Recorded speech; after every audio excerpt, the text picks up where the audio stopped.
Welcome back to another live stream. How is everyone doing? Hope you guys are doing great. As usual, before we go too far, just want to make sure that the live stream is doing fine, the video feed is doing okay, you guys can see the visuals, or if you guys can hear the audio okay. Let me know in the chat, whoever that's already here, if you can see me and hear me. Is there any problem with audio? Is there distortion or echo? Let me know. Let's fix any of the problems before we start. The last thing I want to do is wait until like half an hour later and maybe I was just talking to myself, right? Let me drink some coffee while I wait for some feedback. Coffee first, always. I've got some feedback already. Thank you so much. Thanks for the feedback, guys. As usual, I will respond to members' chat first. So members, your names will be highlighted in green and there's a star badge next to your name. And of course, for everyone else, I'll get to you after that. But don't worry, just be a little bit patient with me. I always reply to every single chat, all right? Hey, Roaring Capture, how are you? Very good to see you here.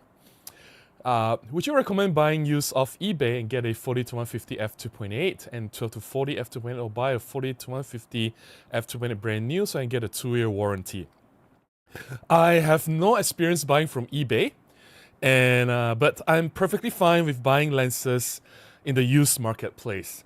However, I always buy from local marketplace around here in Malaysia, where I can meet the seller in person, try the lens, and make sure that, I think the most important thing, a few things to check, right? Number one, there's nothing in the glass. You need to put up the lens and shine a torchlight from the back of the lens. You can use your smartphone's torchlight to check if there's any fungus growth or any dust that have crept inside the lens. Make sure the lens is clean. That's number one. Number two, of course, you just want to make sure that the autofocus works. There's no decentering. There's no problem whatsoever. Like sometimes, although the camera shows that the focus is confirmed, like there's a beep and everything, but it's perfectly out of focus. It's totally out of focus. Just to make sure everything is fine, right? Autofocus works. There's no fungus. The lens works. And then when I'm happy with the lens, then I pay the seller. Then I buy the lens. I seldom buy things online because that's the reason I can't check, and sometimes when you're not happy with some things, you can't say no because the item has been delivered to you. You've already paid it, and the hassle to deal with like return and everything. I'm not sure where you are, but in certain places, like I'm sure in the States or in some European countries or maybe in the UK, return is very easy. You have like 30 days return, money back guarantee, also thing, no questions asked. But there's no such thing as a return policy here in Malaysia. Like you get the item, you get the item. You don't like it, you don't like it. So that's why I seldom buy things online. But yeah, I guess what I'm trying to say is if you can find one locally, go for it. If you really need the warranty, that's fine. But I support buying things in the used marketplace if you can find them to save a little bit of money, right? Hey Andrew, how are you? Very good to see you, Andrew. Happy Chinese New Year. Andrew says, good day, Robin and everyone. Happy Chinese New Year and Salam Ramadan. Hope your Chinese New Year has been going great. Thanks for the update. Audio and video okay. Snacks and drinks on standby. Those snacks are dangerous, right? They are so high in calorie and sugar and everything. My goodness. Klaus says, greetings from Denmark. Hey Klaus, how are you? Very good to see you. Paul says, good evening from Perth. Good to see you, Robin. I'm looking forward to this. Thank you so much, Paul. Very good to see you here. Robert says, hey, Robin and friends from Chile, Northern Virginia. Wow. Okay, how cold is Chile there? Is it like -10? Is it snowing there? I'm curious. Paul says, I'm going back and processing all pictures now from a big trip I did. Perfect. Sorry. I don't know why I need to sneeze. And I don't have time to react to mute the microphone. So sorry about that. Anyway, processing old photographs. Sometimes it's good to go back and look back at the old photographs, and when you've learned certain new post-processing technique or better editing methods, then you can apply them to some older photographs and bring some new life to them, right? I think that's pretty cool. Or maybe the way you see photography has changed. Like maybe last time you prefer to crop a lot and these days you want to see more. And yeah, maybe having a fresh second look at these photographs could be interesting. Thank you so much, Yumi. Appreciate that. And very hi to you. K. Rahman says, hi Robin. Hey K. Rahman, how are you? Vibakamuka says, good evening Robin. Good evening to you too. Hope you had a joyous Chinese New Year. Chinese New Year, well, technically I'm not celebrating this year, just for the sake of conversation here, because my mom passed away less than a year ago. So for Chinese traditions, we can't really celebrate. But I'm not like that strict, super conservative Chinese, adhering to all the strict traditional rules. So I'm more open to modern takes of Chinese New Year. I'm fine with like wearing red and like and have some joyous time. I'm not like totally, I have to grieve, I have to mourn, like no happiness whatsoever. No, I'm not that kind of the Chinese. But if you are, that's perfectly fine. It's up to you how you want to practice your beliefs and everything. But it's just that my mom, she passed away last July, so it hasn't been a year. So technically, I'm not going all out on celebration, just to pay some respects. So yeah, just to let you guys know. All right. Thank you so much, Paul. Appreciate that. Thanks, Bavagamuka. Thank you so much, Close. Appreciate that. Andrew says, Chinese New Year is eat, eat, eat, eat. Always a dangerous period. No amount of shuttle therapy will burn off these calories. But you're doing a lot of like very intense physical activities, right? Like you are in the Ironman or something, the marathon. So that could burn like a few sessions can burn off everything already. That's crazy. Rahman says, recently bought a Panasonic GM1 after watching your videos. Oh my goodness, that's interesting. I hope the GM1 is not too expensive. Hey, because like the price of the GM1 in the used market has been like skyrocketed over the years. It's crazy. I just now moments ago received my 40-150 f2.8. Oh wow, it's yet to be opened, but it's wrapped in a vinyl. Okay, congratulations. I hope you love the lens. And I have very high regard for that lens. That is a fantastic telephoto bright zoom lens. And even today, like we already have the 50-200 OM system f2.8. Even so, don't look down at the 40-150. It is smaller, it is lighter, and yet the image quality is very, very, very, very close. Yeah, it's imported from Japan, arrived in only a couple of days with express delivery. Wow, that's amazing. That's amazing. Andrew says, Chinese New Year went back hometown and brought back all my Nikon lenses and DSLR plus film camera and lenses. Lots to clean up. Awesome. I'm sure some of these older tools will be really fun to play with. Paul says, as for the 40-150 f2.8, I printed a 3D new lens hood for it.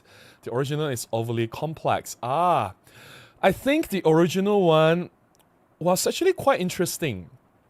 Because like, like how normally you have to take off the hood, reverse it and attach. The old one allows you to just like twist a little bit and just push it out. Which I think is amazing. It simplifies the way you use the lens hood. It makes the attachment of the lens hood a lot more efficient. It's quicker to have the lens hood on the lens, right? And when you are shooting out there, sometimes when you see something happening and you try to get the camera and lens out of the bag, and then you turn on the camera, you take off the lens cap, everything. So every single step that makes things quicker, I think it helps. I think the engineers did a great job with it. But I also realized that the lens hoods for Olympus cameras are very fragile. They're plastic. They are easily broken, and they are designed to be broken so that if you drop your camera and then the lens with the lens hood attached, the lens hood that's fragile will break, and in turn it protects the lens and the camera. It's supposed to be sacrificed, right? So I understand like if you want to do it yourself, but just make sure that the 3D print material is not too strong, because if it's very, very rigid, then it'll transfer the impact, the force to the lens, and when you break or when you knock the lens or something, then that will damage the lens, right? Which will be counterproductive of what the purpose of using a lens hood was in the first place. Andrew says, Chinese New Year is the only time to clean the house, hence all the old cameras diggings. It's fun, hey, you gotta admit, you got all these old cameras, you can still play with them, right? Rowan Anderson says, I normally buy from high-rated buyers and try to get stuff that qualifies for eBay, plus so I get delivery and returns. Just be extra careful. And yeah, I've heard so many horror stories about like people being scammed and everything buying online. Yes, we live to eat. I should put it out here. We live to eat. Hey, Photo CB, how are you? Hello, Robin. I'm already looking forward to the workshop next month. Awesome. Yeah, it's wow, it's happening in about a month. Hey, wow, it's right. Oh, time flies. Time flies. Awesome, awesome.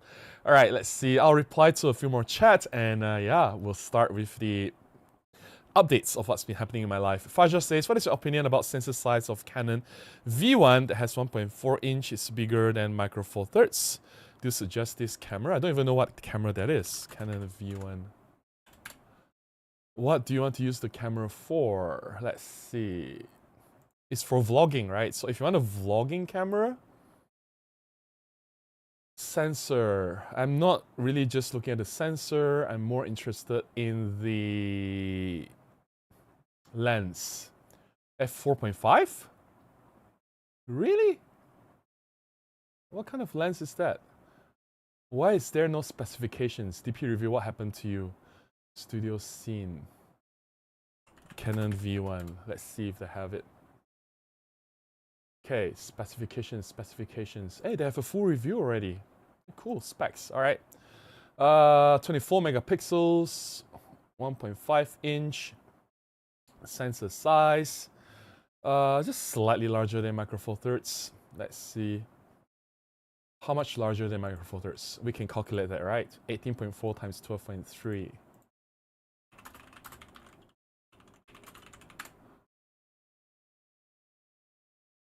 Okay. Give me a moment. That's 18.4 times 12.3. The engineer in me is working. 226 divided. Oh! Really? The size is about the same. It's exactly the same size. So Micro Four Thirds sensor size is 17.3 millimeters times 13 millimeters, which gives you about 225 millimeters square. All right. And Canon's, the V1's 1.5 inch, if you look at the dimension, is about 18.4 millimeters times 12.3, which gives you 226 millimeters square. There's only 1 millimeter square difference. That's like 0.00 something. It's negligible. It's actually the same size. I think the illusion of the sensor size being larger is because it's 3.2, right? Whereas Micro Four Thirds is taller, and the Canon's whatever sensor that is actually, it's not a 4/3 aspect ratio, is it? It's a 3:2 aspect ratio. That's why it's longer.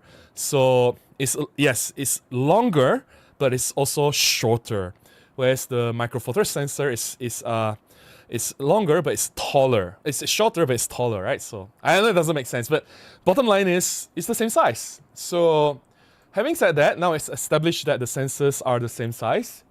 It has a 16 to 50 lens that is f2.8 to 4.5. Not very attractive.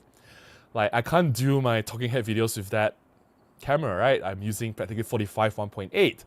And when I zoom into 45, it's f4.5. I don't have that nice, blurry, shallow depth of field and bokeh effect. Nah, I think it's useless to me. All right, let's just get to a few more chats. Let's see. I keep saying that, right? Okay, just one or two more. Let's one or two more. Hey Jeff, how are you? Very good to see you. Got it for 250. What a steal. Awesome. All right. Let's start with updates. Nothing much happened really. I've been busy with some jobs, been shooting a little bit, and trying to make as many videos as possible because some of you are aware that I have a workshop that I'm conducting in Kuala Lumpur, a photography workshop with Mati Solanto and Peter Forsgard. It'll be the end of next month, so I have 1 month to prepare for that. It's not so much of the workshop that I'm going to be busy. It's more like when the workshop happens, the week that leads to it, and the week after, that about 3 weeks period, I may not have any time to do any videos at all because I may have to entertain Mate Solanto and Peter Fosgard. It's Peter's first time in Kuala Lumpur, Malaysia, and then of course once the workshop participants are here, I have to make sure that everyone is doing great, and I want to make sure that everyone feels welcome. I want to give my best to everyone, right? I want everyone to have a great time here in Kuala Lumpur, Malaysia. So because I'm gonna give a lot of myself out there, and that will definitely eat into the time of me doing my YouTube videos. So knowing that I will have 3 weeks of a block where I can't do anything for my YouTube, now is the time for me to churn out more videos and be more productive. So for the past few weeks, I've been trying to make as many videos as possible, and it's not always that if I want to make it today, it will happen, because let's say that, I want to go to the park in the afternoon and spend about 3 hours making my talking head videos, talking about, let's say, tips and tricks on optimizing the use of a macro lens, for example. And what if my timing is okay, I have to be there at 2 o'clock, and then at 1:30 it rains. It happens, right? Or sometimes, suddenly something happened and my friend needs my help, and I have to get out and do something I have to be somewhere else instead of spending the whole day doing my video. So there has been some interruptions there and here, but I'm trying my best to channel as many videos and put it in the buffer so that I can continue to publish the videos regularly on this channel during the workshop period. So I've been quite busy, very, very busy recently. Last week I published 2 videos. On Monday it was a Chinese New Year theme video. So I had the red EPL6, a very old Olympus camera. I bought it very cheap.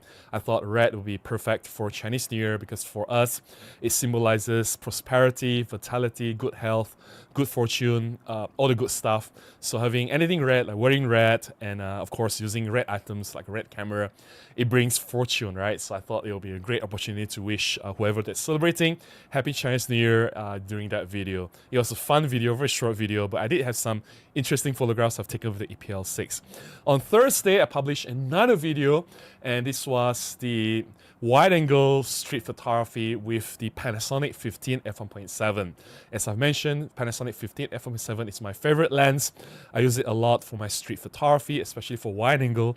Yes, I also use my 25 1.8 and 45 1.8, but if I need to do a 28mm equivalent, it's always the Panasonic 15 f1.7 that I use. And this time I pair it with the GM1, which makes a really small combination, and I explored the newly opened Sultan Abdul Samad building, which is the iconic building in Kuala Lumpur. It's once you're in Kuala Lumpur, it's one of the must-visit places. It has never been open to public. So it was my first time inside, and it was really nice exploring the area, trying to get some good shots, wide-angle shots. Not easy though, I gotta say. Wide-angle shooting is a little bit more challenging. Fun fact that I've also mentioned in the video is that the surrounding area, not inside the building, but the compound area behind the building, was where I used to film my YouTube videos in my earlier days of YouTube. So revisiting that place and being able to go inside the building was really, really fun. So if you haven't seen the video, that was last Thursday. This week will be specifically dedicated to macro photography. On Monday, I released an update on my macro photography technique. I realized that the macro photography technique that I shared on how I do my macro shooting was 6 years ago in 2019. Was it 7 years now? It is 2026, right? So it's been 6-7 years. So I think it's time to update my macro shooting technique. Actually, nothing much changed. Basically, the camera settings are the same. I still use the 60 f2.8. I still use Olympus EMR Mark II, sometimes OM1. I still use my old flash Olympus FL50R. But these days, I use more of just the lens mounted on the camera with the diffuser attached. So I have the AK diffuser that was sent to me by Emily Taupin. So everything attached, so I hold the camera with 2 hands, it's steadier that way. But the previous technique that I mentioned was I use a wireless off-camera flash, which I have to hold the camera and lens with 1 hand, a flash and diffuser with another hand, and it's a little bit more cumbersome. It's not very easy to execute.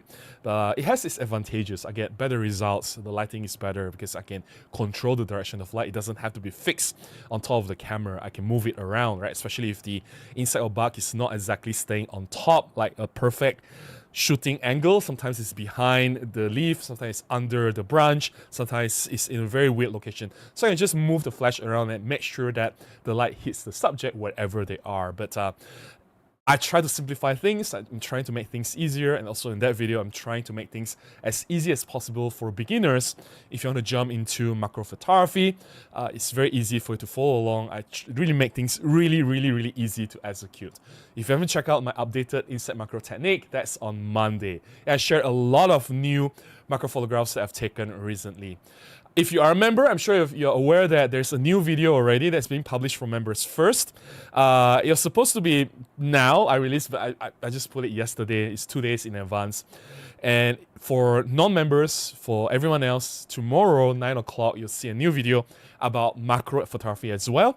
That will be 5 common mistakes that beginners do when shooting macro. So 2 back-to-back videos tackling the macro topic. I do love macro photography a lot, and I've been doing a lot of macro photography recently. I have a lot of photographs to share, and yeah, I have a lot to talk about, and I hope that these tips and tricks, my sharing, will benefit you, will encourage you to do more macro photography, or if you haven't done macro photography before, maybe encourage you to start exploring insect macro photography.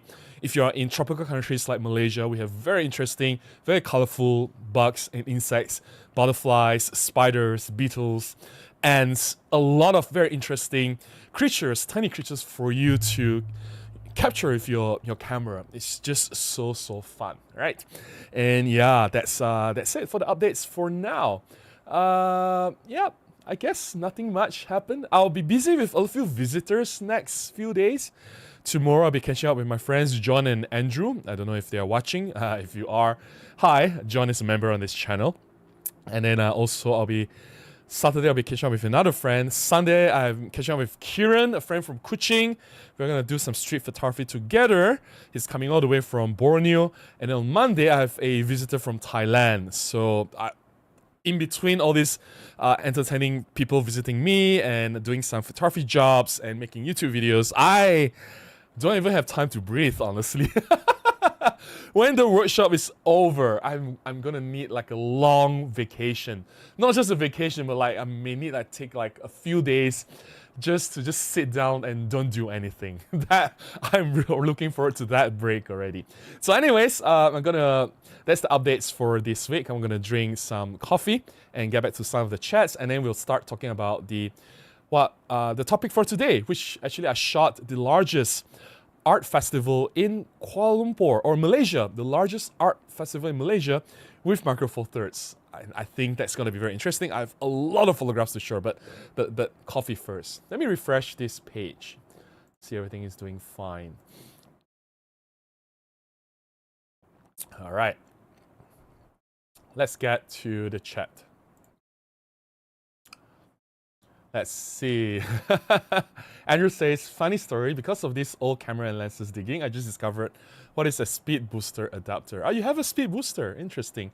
I'm not a big fan. I tried a few. I still rather use the native lenses.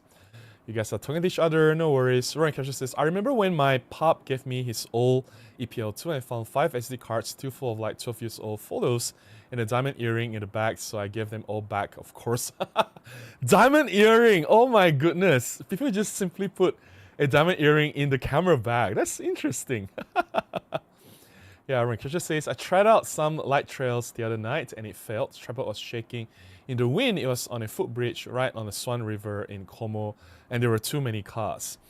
I actually went to, where was this? So, my memory of the roads and the locations in Perth is not very good. And mind you, this was like when was I in uni? I was in UWA. That was the year 2006, no, 2005, right? So it's been 20 years. So 21 years ago, I went up, you know, like the bridge from the city going to south, that bridge.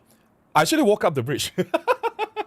I'm not even sure if it's legal. Anyway, I did with a tripod and a point and shoot digital camera. It was Kodak. The camera allows me to go 4 seconds exposure. And my goodness, the bridge was shaking a lot. Actually, I knew this because I am an engineer. I studied civil engineering. I knew that the bridge would shake a lot. And the bridge was literally shaking. My goodness. So I actually made a video to talk about like 43 reasons why your photographs could be blurred, right? Or why your photographs are not sharp. And one of the 43 reasons was that the ground was shaking. Yeah, you know the bridge from the city going to South Perth? That bridge, I actually walk all the way from the city going up there. I was like, okay, this may not be the best idea, but anyway, there was some stupid things that I did like 20 years ago. Not encouraged though. I don't encourage anyone to do that. Fabagamboka says, I agree that Chinese New Year is eat, eat, eat. That was me for 2 days. Should, eat, should, and repeat. Ah, sounds like really fun. I didn't get to eat a lot because I didn't do any visiting this year. I think, like, I don't care, right? I don't really believe in all these things, but some people, they don't like if you have like a close one that just passed away in less than 1 year and you visit them, it brings bad luck. And if they believe that, then I obviously don't want to bring bad luck to them or make them believe that they'll receive bad luck, right? So I decided not to do any visiting. If we were to meet up or catch up, then we'll meet at restaurants or cafes, have a meal or coffee. That would be better rather than I go to someone's house, like maybe some of the older folks, like the aunties or uncles, the parents or grandparents may not approve of me visiting. So yeah. Restaurant says, just skip the lens hood, you don't need them. Yeah, I made a video to talk about why I don't use lens hoods. I mean, I don't want to impose my beliefs on people, and this is what a lot of people always misunderstand. Like, I share my reasons why I don't use lens hoods. I'm not saying that you should follow me, right? I'm just saying because people ask, Robin, why have I not seen a lens hood on your lens before? Robin, why don't you use lens hoods? So I just answer those questions. But when I answer it, hey, here are my 5 reasons why I don't use lens hoods, and people say, hey, Robin, you should use lens hood. Just because you don't use lens hoods doesn't mean that I mean, like, fine. If you want to use lens hood, then use lens hood. I never said that you should follow me, right? I never said that this is the ultimate rule that everyone must do. You ask me, I just gave an answer. You don't have to agree with me, right? That's the thing about like using certain lenses or shooting things certain way. Like I said, here are 5 reasons why I don't use back button focus. It doesn't work for me. That's why they say, oh, Robin, you're using this wrong. Everyone should use back button focus. I'm like, wow, really? I'm like, anyway, sometimes it's so hard to make these YouTube videos because I'm just sharing my thought. You don't have to agree with me. You can do whatever you want. It's a free will, right? And we all do things that we like, and I'm just sharing what I am doing or how I'm doing things. You may find them useful, you may apply them to your photography. If it is useful to you, if it's helpful, then great. If it's not, then do whatever you like. It's like we're all different people, right? Anyway, our rant goes on. Santik says, hi Robin, happy Chinese New Year. Happy Chinese New Year to you too, Santik. It's good to see you. Yeah, you mentioned you were in Cameron Highlands. How was Cameron Highlands? Was it really cold over there? Claus says, I just now had to rewind as a reply got interrupted by an ad. No, it's not mistake. It's decided by YouTube, and it's how I earn money, of course. Sandy says, I wanted to ask why face parity is set, but it does not focus onto faces. Even when the face box appeared, OM5, it will only focus when you half press the shutter button, right? So when you half press the shutter button, does it focus? And then OM5s, I wouldn't recommend you use the human face thing because that is only available, really available. I know there's such feature in OM5. In fact, there's such feature in EP3 10 years ago, or EM1, EM5 original, or EM5 Mark II, but all of these work very, very poorly, right? Only the newer ones like the OM3 and OM1 Mark II, they work a little bit better, but even so, it was quite disappointing. Like, I rather just move the point to the face and just half press the shutter button. That will get me higher hit rate. Paul says, purchase the Panasonic 42.5. Was it the f1.7 or f1.2? So it's a Leica, means it's a 1.2. Okay, so Olympus 75 via eBay. I'm really happy with them. All right, that's great. Sunny says, I turned off the face priority and turned on again. The face was indeed detected, but it does not focus on the face. It was in a flower garden. Like, you have to half press to do that, right? Even same with Sony or like the Nikon camera that I have have to half press, then the face will be in focus. Sunny says, seems like a few China camera manufacturers would be making micro four thirds bodies soon if the teasers are correct. Uh, let's just wait. It's not the first time China companies make Micro Four Thirds camera. All these people are talking about this like it's a huge thing. Xiaomi has made a Micro Four Thirds camera. It flopped. Yongnuo has made several Micro Four Thirds cameras and they flopped. Kodak, which is technically owned by a China company now, also released one Micro Four Thirds body. It's technically a China company. Also flopped. We have like several examples of China Micro Four Thirds cameras. They are basically negligible. Like we rather they don't exist because if you use them, you rather not have them, and they're nowhere near what Panasonic and Olympus were doing. Because Olympus and Panasonic, they really poured all their resources into R&D and really make the cameras with the best technology, the best computational features, whatever they can do, like the best image stabilization, weather sealing, everything they put in the camera, right? What did these China companies do? They strip away everything and give the camera a really horrible autofocus, really horrible processing. Like even when you go through the menu, it lags, and like the video will have like weird skip frames and everything. I mean, like just the history of Chinese manufacturers making those cameras, that has never been a great thing. Unless big companies, I'm not talking about like big companies, right? I'm talking about the small companies like Yongnuo, like Kodak. Kodak is technically now a small company. And of course, like, what was the other one I talked about just now? Which I forgot. We have Yongnuo, we have Kodak, and this one. Anyway, doesn't matter. Like, let's say DJI makes a Micro Four Thirds camera, then maybe DJI can make it happen because DJI is obviously a huge company and they bought Hasselblad and they care about photography and they know what they're doing. They have the money to throw in, right? But all the other small companies, I'm like, really? Okay, he got some 20-ish other, no worries. Paul says the bridge is the narrowest bridge. It's called the narrowest bridge. I never knew that. I walk the bridge often. Is it allowed to walk on that? Some bridges are not, like pedestrians are not supposed to like climb on the bridge or anything. And I was the only one walking on that bridge at that night, so I was like a bit scared. So anyway, let me read a few more chat and then we'll get to the photo sharing and the topic for today.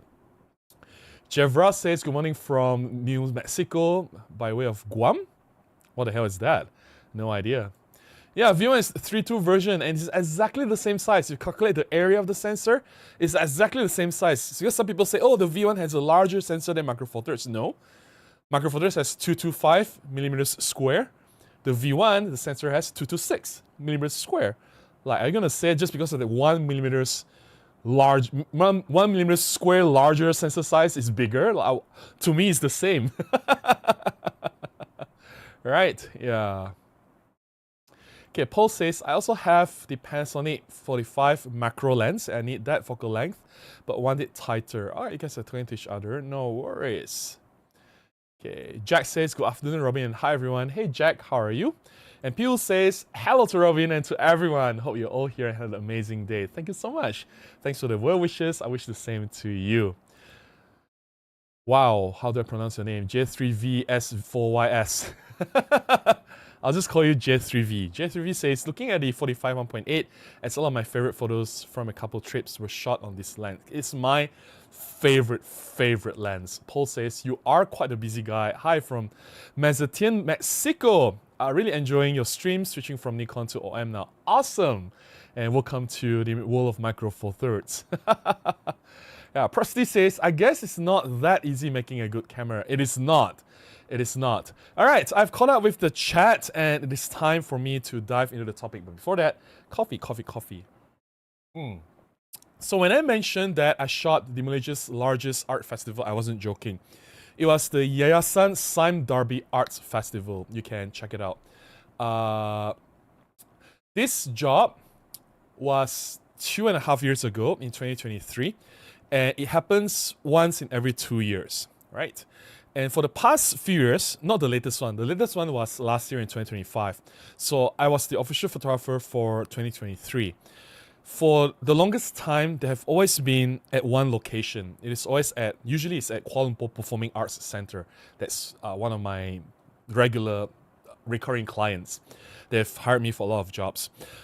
And because they're tied to Kuala Lumpur Performing Arts Center,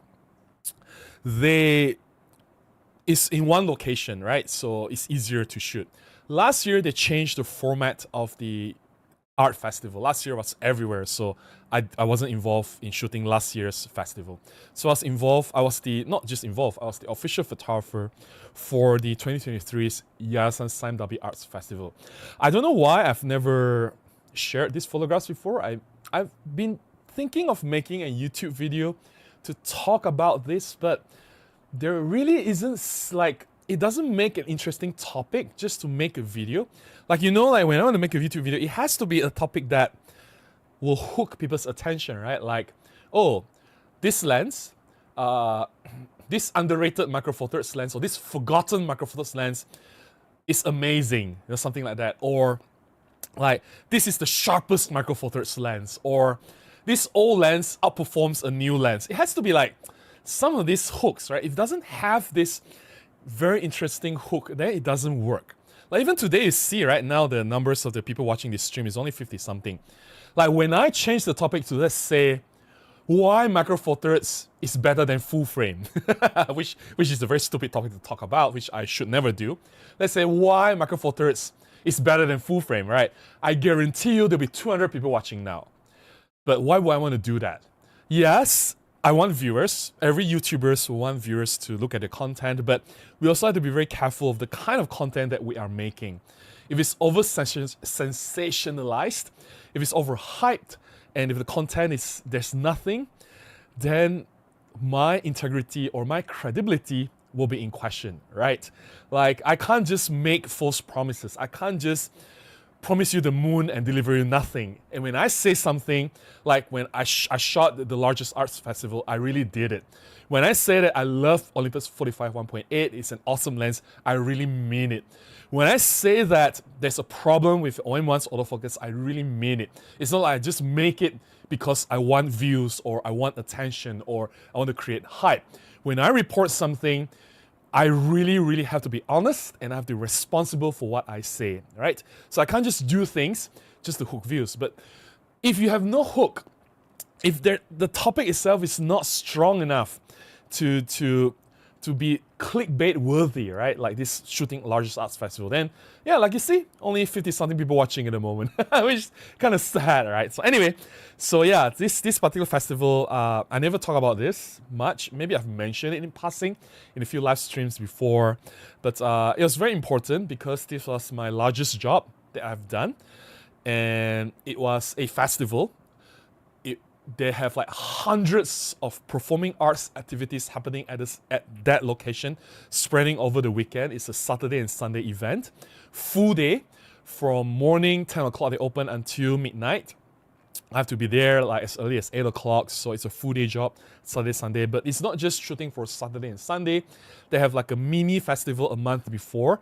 They have multiple press conferences. They also have like performances.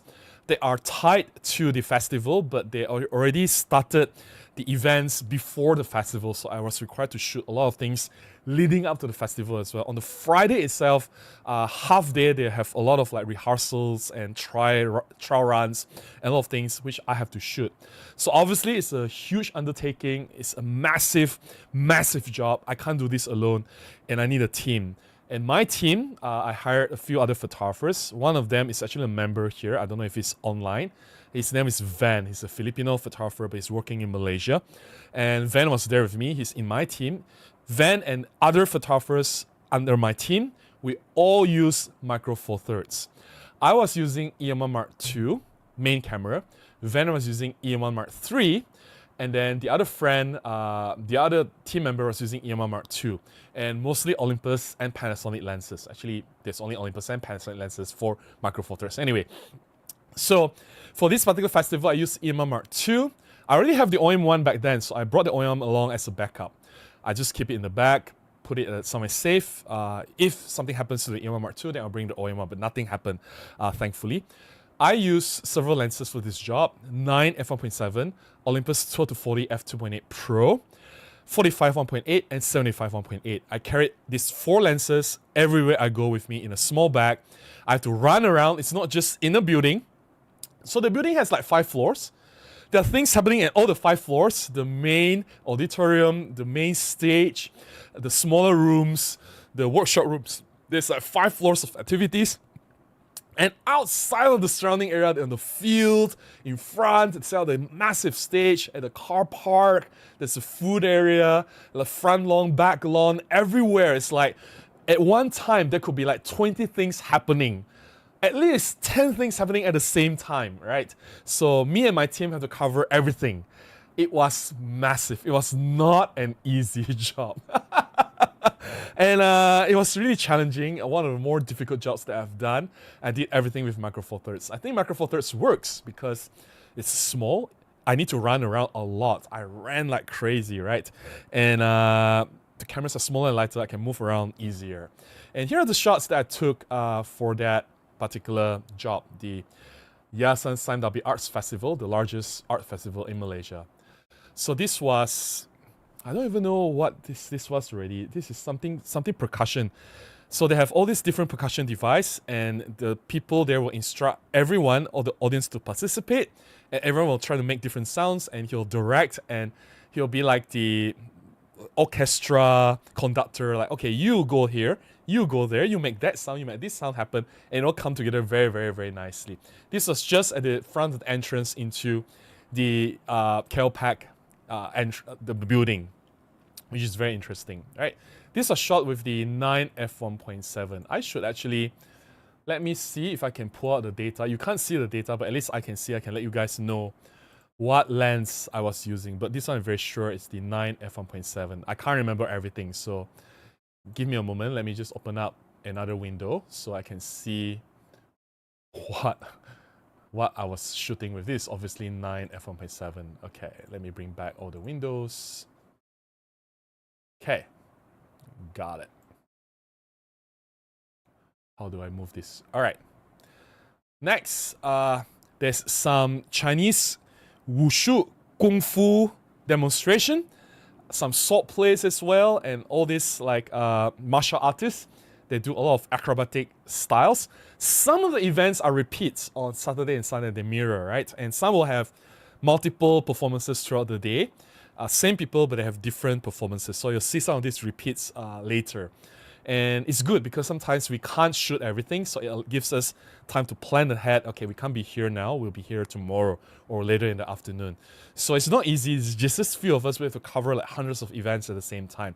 Obviously, we are not able to stay. Let's say there's a workshop making keychain with biodegradable material. The workshop runs for 2 hours, right? But at the same time, there's like this martial arts demonstration. At the same time, someone is singing on the stage. At the same time, there's kids storytelling activity at the other side. At the same time, there's something happening, like a choir happening, singing inside the building. So there's like 10 things happening at the same time. So I can't stay, or none of us can stay for that full hour, 2 hours workshop, right? So we just come in, spend 5 minutes, shoot whatever we can. We move on to the next, to the next, to the next. We come back again.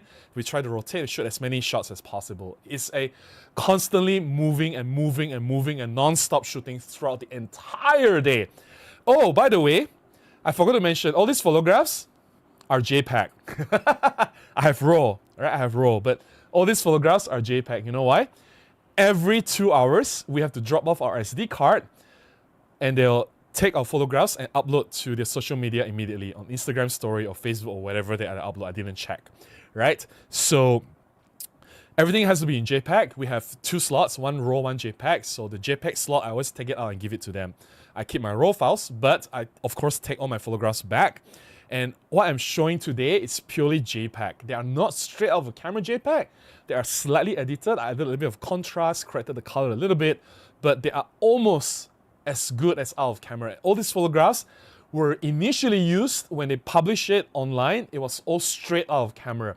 No editing time, right? So it makes the job a little bit more stressful. You think, oh, I can correct this later, I can crop this later. You wish you have 0 time of doing that. Okay, some martial arts demonstration going close. This was, just now was 45 1.8. The previous shot, this was 45 1.8. This was also 45 1.8, which is very nice. Right. And of course, this I think is, if I'm not wrong, yes, 75 1.8. So this was just, again, outside of the building.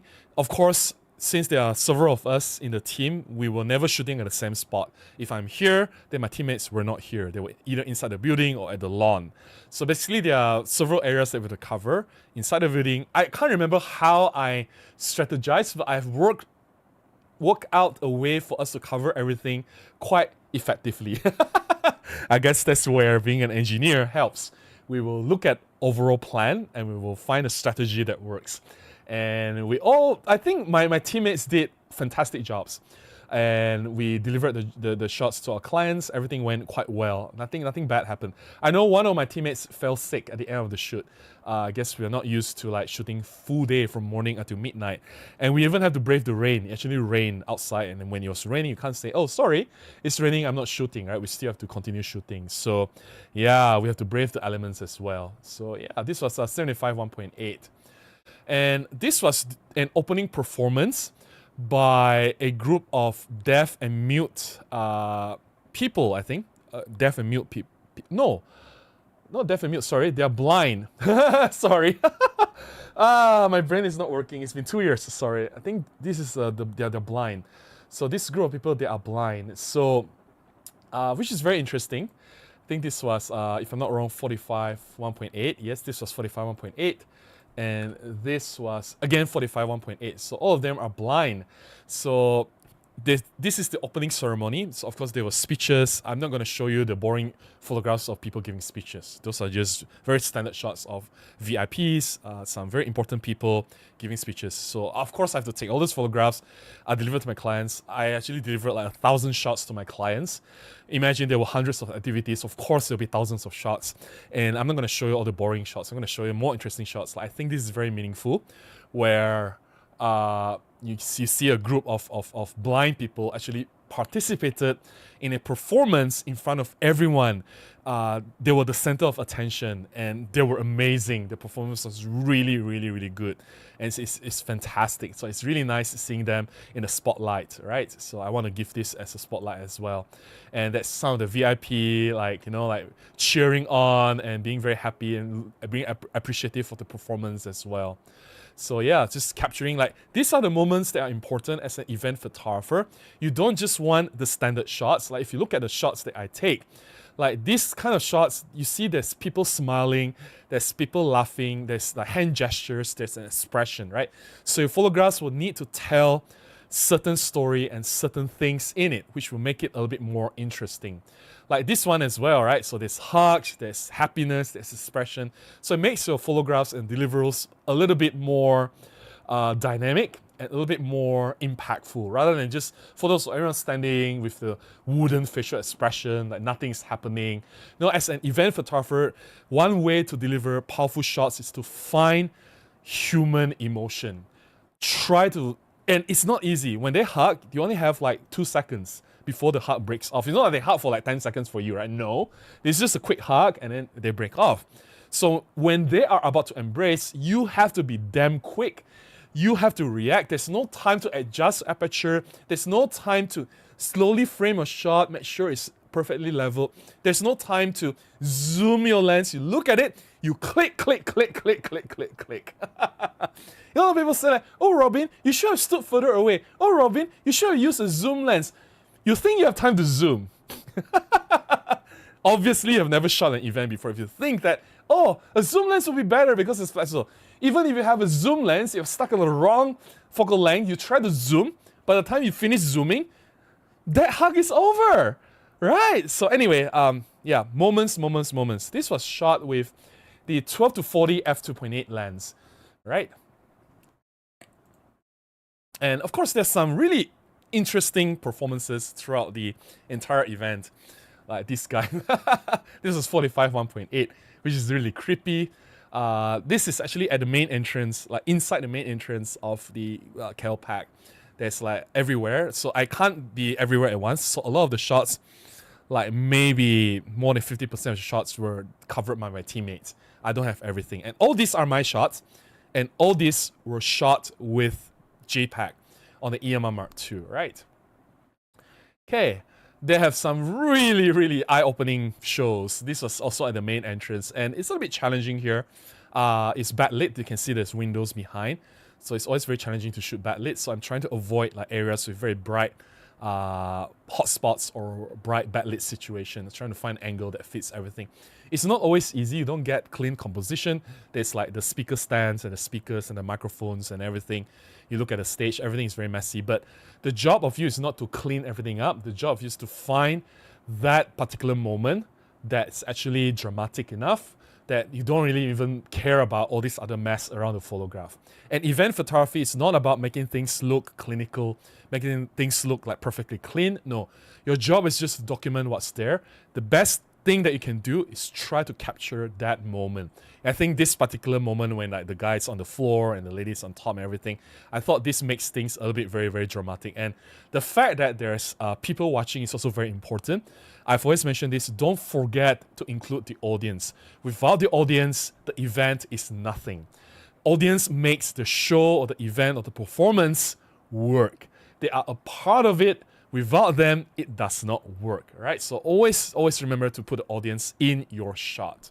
This was 1240 f2.8. 1240. So I was very, very close to this. This was about 30 millimeters zoom in. Okay. This was very high ISO. This was pentas, outside pentas 1 to second floor, I think first floor, second floor. Outside of pentas 1, it was very dark. I think this was shot at ISO 12,800. 12,800 in JPEG. And I could only get, shutter speed is fast, 1/320th of a second, 45 1.8. I need to be fast because he's moving, he's dancing. He's moving very, very, very fast. All right, so there's 45 1.8, 1/320th of a second, ISO 12,800. Very, very high ISO. Yeah. And this was an event for the children. There is some very weird bird event. So they carry these like huge bird statues things and then try to like, actually the meaning, there's a meaning behind it. They are encouraging people not to throw away plastic bags or disposable things that can harm the environment. Obviously these things will harm the birds as well. That's the key message to this particular show. They have like gigantic people, like what you call that? My vocabulary is not working tonight. You'll see later, all these like huge bird things floating around and everything. So it was pretty cool. This was really messy. It was not easy shooting this particular section. So anyway, so you can see that's a huge bird. Obviously, that's done by two human beings. So of course they go and interact with the kids. So the birds will have like plastic bags stuck on their wings, on their face, on their eye and everything. And they go to the kids and they encourage the kids to remove the plastic bags from the bird so that it will free the bird again. And the message is that those plastics and those things that we throw away can harm the environment. So it's sort of like an entertainment, but at the same time, it's wrapped with education. It's trying to educate the kids about environmental protection and things like sustainability and things that we shouldn't do about pollution and everything, and about how, like, we should care about birds and nature and everything. So it was very, very interesting. It wasn't easy to shoot because it was so messy. And the good thing is that I can move around. I try my best to go as close as possible, but it also, like, everything is happening so fast. They only have 2 sessions, one on Saturday and one on Sunday. But anyway, it was really, really fun. A lot of colors, a lot of kids. It was really, really, really interesting.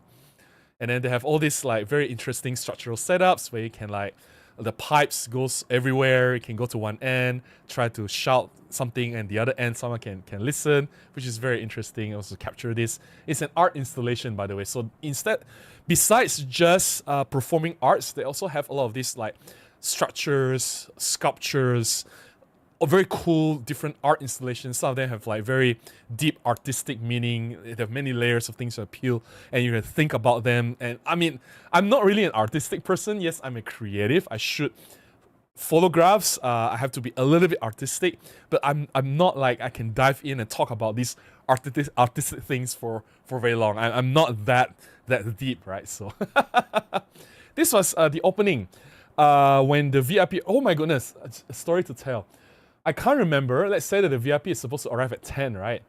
So I casually just wander in front here at 9:30 just to like prepare my mind to shoot for the to wait, not to wait. I just want to be here, just to visualize the entrance, just to prepare. Okay, later at 10 o'clock, I'm gonna be here. What I'm gonna do. It's good to pre-visualize. It's good to prepare yourself before the actual shot happens, because when the VIP comes, everything's gonna be so fast. You know what? When I was there at 9:30, VIP arrived at 9:30. I don't think there is time for the crew members to inform me that the VIP arrived. If I wasn't there at 9:30, I would have missed the VIP arrival. It was one of the important shots they need for like newspapers and everything for archival purposes. And I was like, oh my goodness, this was like, okay, it's luck. If I missed it, it's not my fault, but it's a miss, right? So I was really lucky that I decided to go there early just to prepare, and the VIP arrived. So this entourage of drummers, traditional drummers, they bring in the VIP, which is from behind. So this is obviously leading to the main entrance. I was like, whoa! Imagine the stress I was having. Like, thank goodness I was there. So anyway, and KLPAC, my client, is very big on accessibility. So they always have people helping the blind, the deaf, the mute. If you're on a wheelchair, they make the place very accessible. They have elevators, they have ramps, and they have people to help you. They make sure that the staff members will come and help you, and they try to make it as accessible and as easy for everyone to come and have a good time in KLPAC. KLPAC is Kuala Lumpur Performing Arts Center. Yeah. And a lot of traditional costumes, people dress in very cool, not just traditional, right? Some is experimental and really weird modern costumes. And I took so many portraits of everyone. This is just one of the examples of what I've shot. This was, what was this taken of? This was 1240 again, 12-40 f2.8. I really love that lens. And yeah, this is obviously 45 1.8, one of the traditional dances in the costumes, which is very, very, very colorful. This should be 45 1.8. No, this is 75 1.8. I was wrong, 75 1.8. Right, shooting from a distance. And of course, these guys, look at the way they dress. It's so colorful, so bombastic, right? All the bright colors and everything. And yeah, which is pretty cool. This was 75 1.8 again. Talking about colors again, this is a stage. This is a main stage, by the way.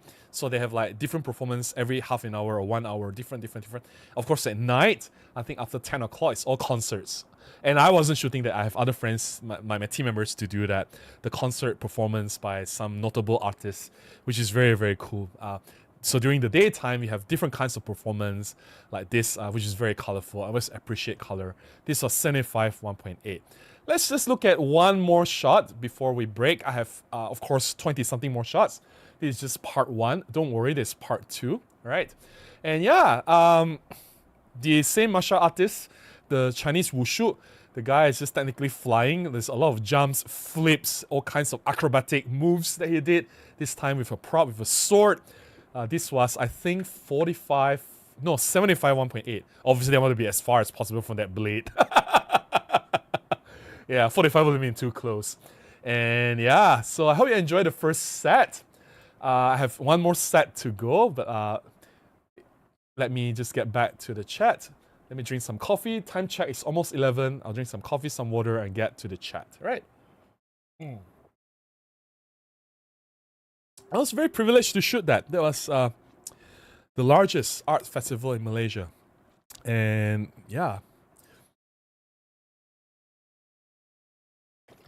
I gotta stay hydrated. Not really it's not too hot today, but it's also not cold. It's 27.5 degrees in my room. Okay, let's get to the chat. Hi Asrul, how are you? Asrul says, hey Robin, late tonight but still turning up. No worries. It doesn't matter whether you're early or late. I mean, I'm happy that you're here, and if you can't make it, you can always watch the replay later, right? Right on time to see the colorful clothes of the special people. Yeah, that was a Kuala Lumpur Performing Arts Center, the Yayasan Sime Darby Arts Festival in 2023. This is about 2.5 years ago. Very funny because this the timing of this event coincided with Kuala Lumpur Photography Festival, KLPF, which is a separate thing. And every year, there is the KLPF, which is one of the largest photography events in Malaysia. Of course, even if I'm not involved, I'll just want to go there, meet people, see exhibitions, say hi, and I'll just immerse myself with the photography crowd and energy and, like soak in the vibes, right? And it was the only year that I didn't turn up. I was completely absent because the KLPF, the photography festival, was Friday, Saturday, and Sunday. And obviously, this job was also Friday, Saturday, and Sunday. And hey, I gotta eat, right? I gotta shoot, I gotta earn a living. And my friends that I put in for this job in my team, all the micro four thirds shooters, the Olympus shooters, including Van, yeah, they also have to skip the KLPF that year, which is really strange. And it's like, hey, where's Robin? Why is Robin not here? Like, all of my friends were like, why are you not at the KLPF? Like, I'm working. I have to work. Like, a lot of people forget that I besides just a lot of people don't realize that I am an actual photographer with real jobs, right? People think that I just do YouTube full time and don't shoot. Like, I wish that's true, part of me. Like, I wish what I earn from YouTube is enough to sustain me and I can just be a full-time YouTuber. But let's face it, the truth is YouTube pays peanuts. If you want to earn, I'm not saying that you can't be successful as a YouTuber or content creator, but you cannot rely on YouTube alone. The Google ads, the YouTube, whatever that they're paying is not enough. You need to take in sponsored content. You need to do collaborations with brands. You need to sell merchandise, right? To like sell things to you guys. And I need to earn more money from you guys. And in a way that I don't want to do that. Like, if you want to give me money, give me money. Like, if you don't want, it's fine. My content is free. And like, I don't really want to like work under brands, and then I don't have the freedom to say whatever I want. And then suddenly you'll say that, oh, Sony full frame is the best. Micro Four Thirds sucks. I don't think you guys want to hear me say that, right? You guys want me to keep my integrity and, be as honest as I can, try to maintain this as long as I can, right? And by being honest and being independent, it's not sustainable as a content creator. You need people to pay you, right? So that's why I can't be 100% YouTuber. I have to still be a professional photographer, taking in jobs, and because I do have to do jobs, sometimes I'm not around or I can't be at certain events like the KLPF, which was a bummer because I really wanted to go to the KLPF. So anyway, yeah, let's get back to the chat. Let's see, where was I? Marcus says, I discovered the blue wooden house along the Swan River. That was the what boat shed? Oh my goodness, Crowley boat shed. Crowley boat shed, if I'm not wrong, the blue boat house. 20 years ago. Hey, I was there 20 years ago, Marky. Little did I know that it would become a popular Instagram spot years later, or maybe it was already popular. I don't know. Like, so I went to Perth to study, right, from 2004 and I came back in 2008. So that 4 years, from 2004 to 2008, and I stayed in Netherlands. You may not know where there is, but the point is, if I do go to the city a lot because that's the nearest where we are, and we meet people there, and we buy our stuff there and stuff like that, and we just go there and just window shop, right? Because from my uni to the city, if we take the bus, I have to take the bus. I don't drive. The bus will go through the Mounts Bay Road, which is along the Swan River, the Mounts Bay Drive, right? And we will pass by the Crowley boat shed or the blue boat house every day, like almost every day. I'll see it very often. I look at it as like, it's so normal. It doesn't seem like anything unusual, or it's there. We just know that it's there. I've seen it like a million times. And then yes, as you've mentioned, like years later, after I come back to Malaysia, I was like, it became like a huge thing everywhere. Sorry. Oh, where was it?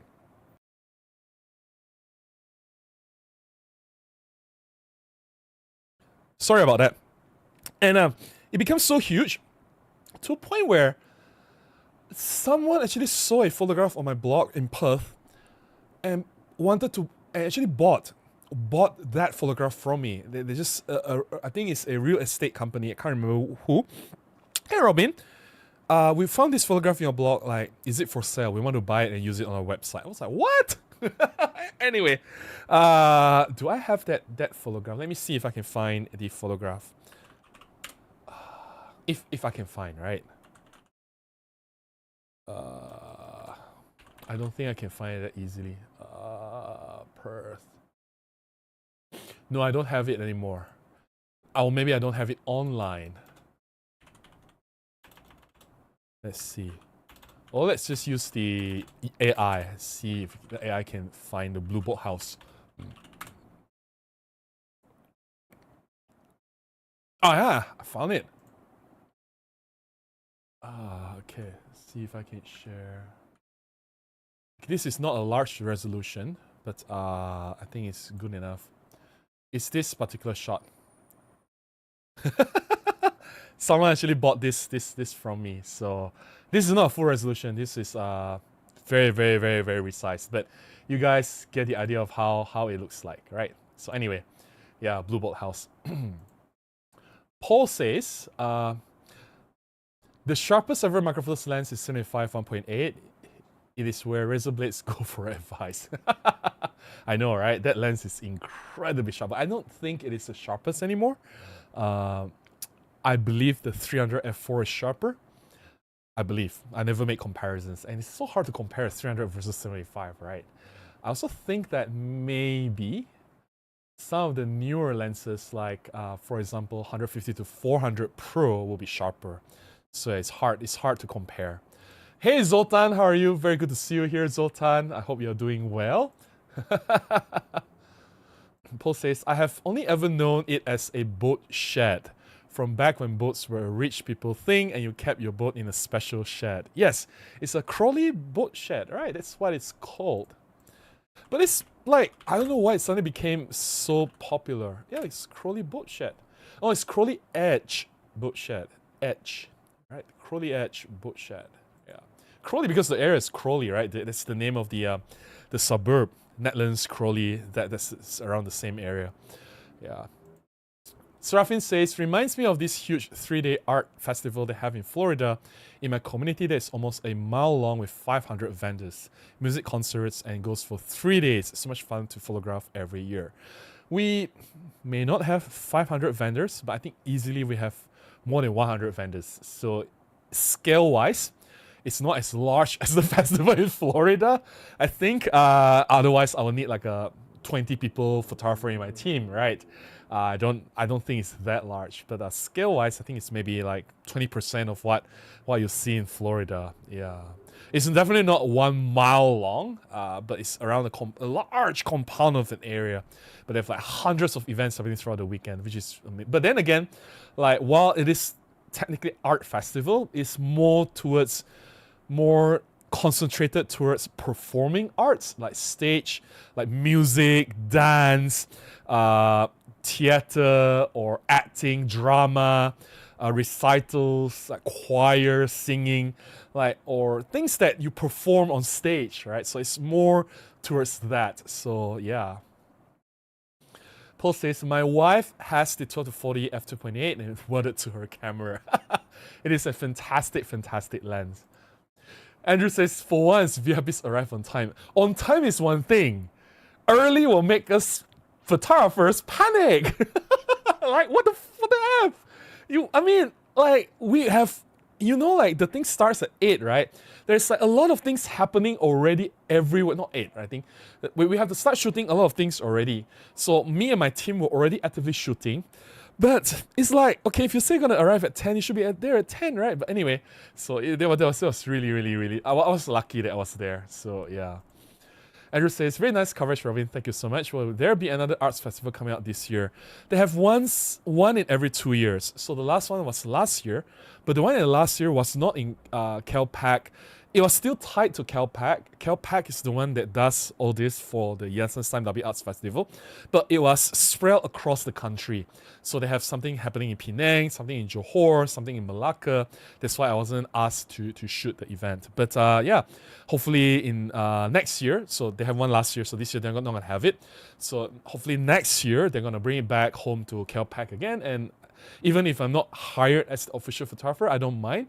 I would love to just come and just enjoy the whatever performance there, shoot some photographs and just immerse myself. I think you enjoy yourself more being an audience with minus all the stress as a photographer covering like hundreds of things at the same time. So yeah. So if there's something, it will be next year, not this year. Yeah. The Yayasan Sime Darby pumped a lot of money though into this festival. Each festival they pump in like 2 million ringgit. So that's why they can afford to have like so many performances happening throughout the weekend, which is insane.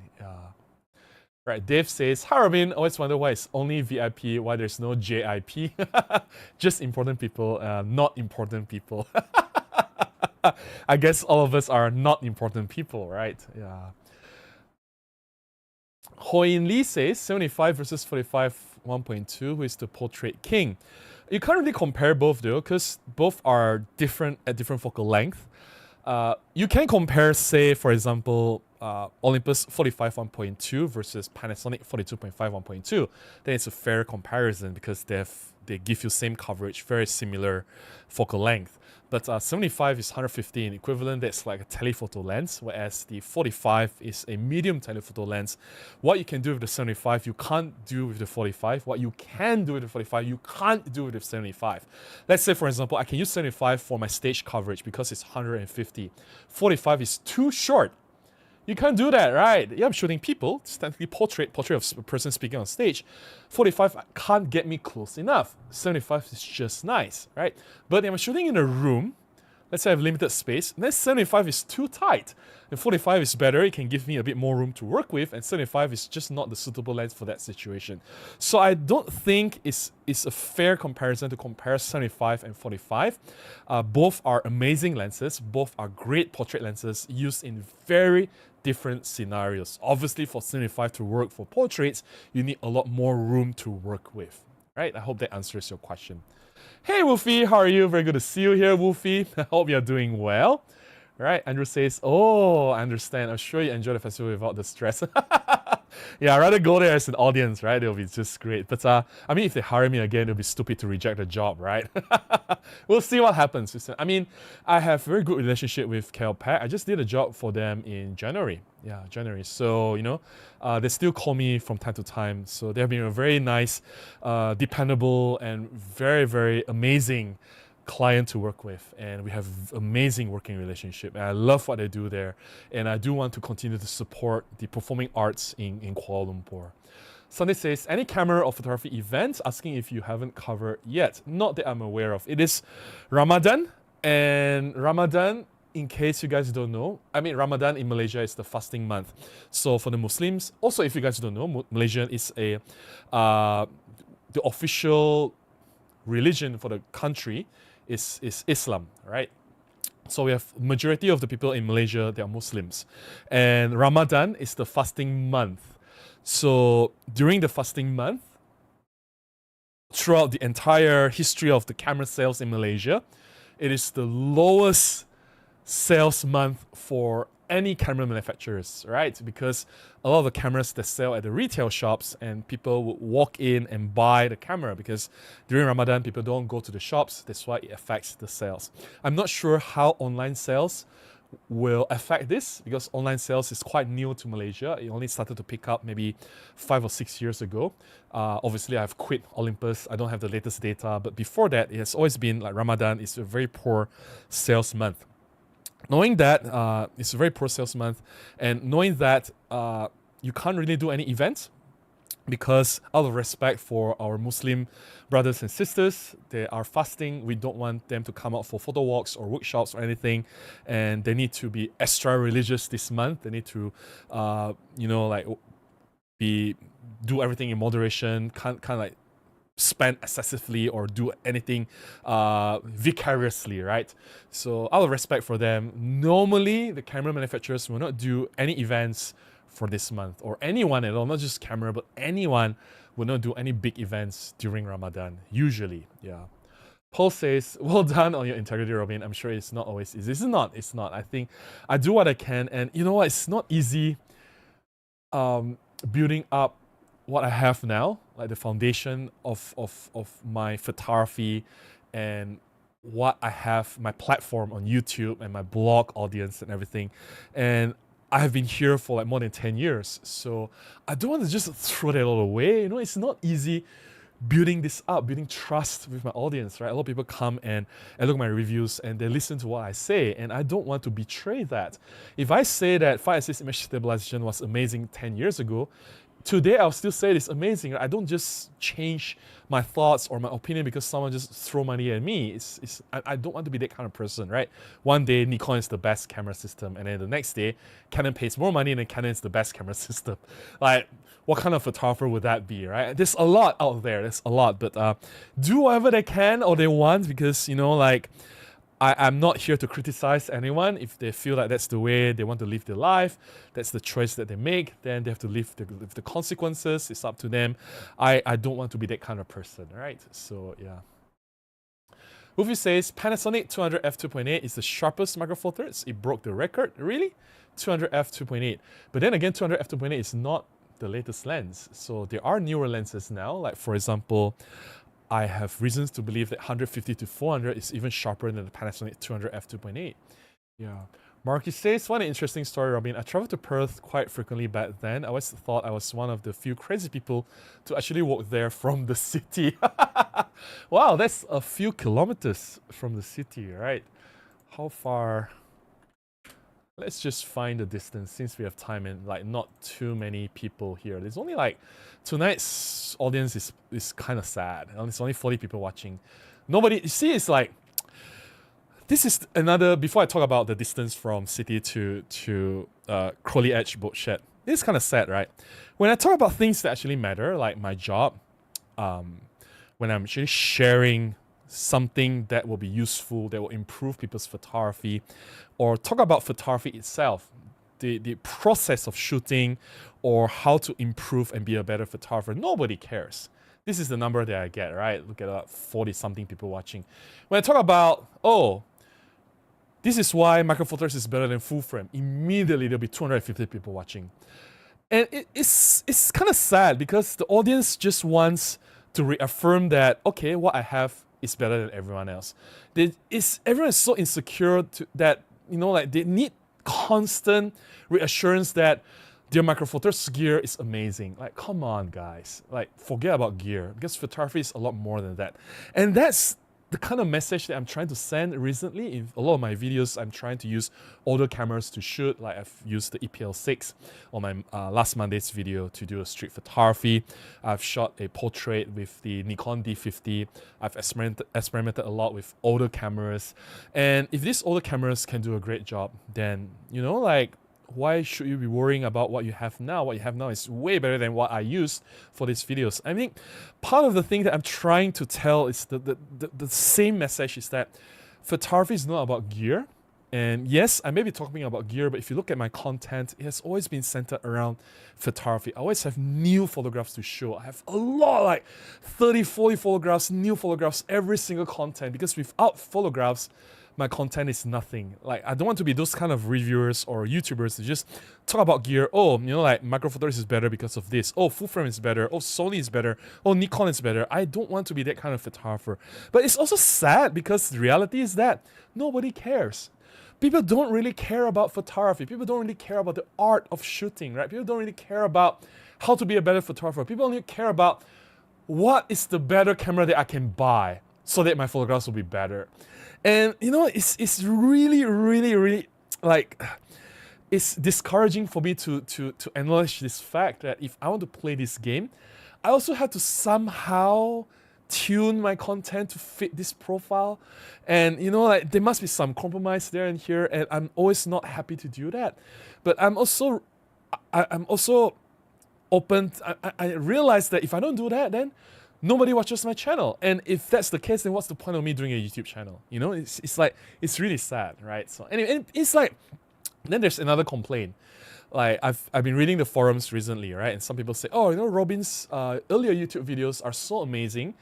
He shares a lot of tips and tricks on using Olympus cameras. They were so useful. These days, he just rants and complains. Think about this. I have now how many videos on my channel? Let's see. right? I have hundreds, I think 400 or 500 videos on my channel. Let's see, right? Think about this. How many hundreds of videos that I have on my channel? I have 490 videos on my channel. Let's say 500 videos. At a stretch of 6 years. So I've been around since 2019. I have 500 videos. How many tips and tricks videos do you think I can make? Yes, I made tips and tricks on videos on optimizing sharpness, dynamic range, autofocus, optimize battery life, optimize your LCD screen, how to get the best colors out of your camera, how to get the best JPEG. I also talk about RAW. I also talk about live composite, shooting lightning. I also talk about focus bracketing. I talk about 5-6 image stabilization multiple times. I talk about live ND. I've talked about all these tips, like tips on shooting macro, tips on shooting portraits, tips on shooting concerts, tips on shooting all the tips on the camera, right? Like the hidden tips or the hidden camera settings or how I set up the camera. Oh, I have shared them multiple times over the years to a point where I have to repeat some of the tips. How many more tips left? Or should I just keep repeating and repeating and repeating and repeating?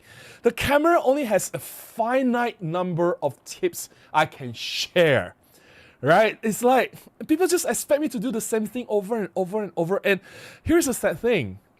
While the tips and tricks can help you to understand your camera and use it better, like use it more effectively, because some of the things you may not know, I know them because I worked for Olympus last time, and some of them can be game changer. It really changes the way you do things, and a lot of these things a lot of people don't know, right?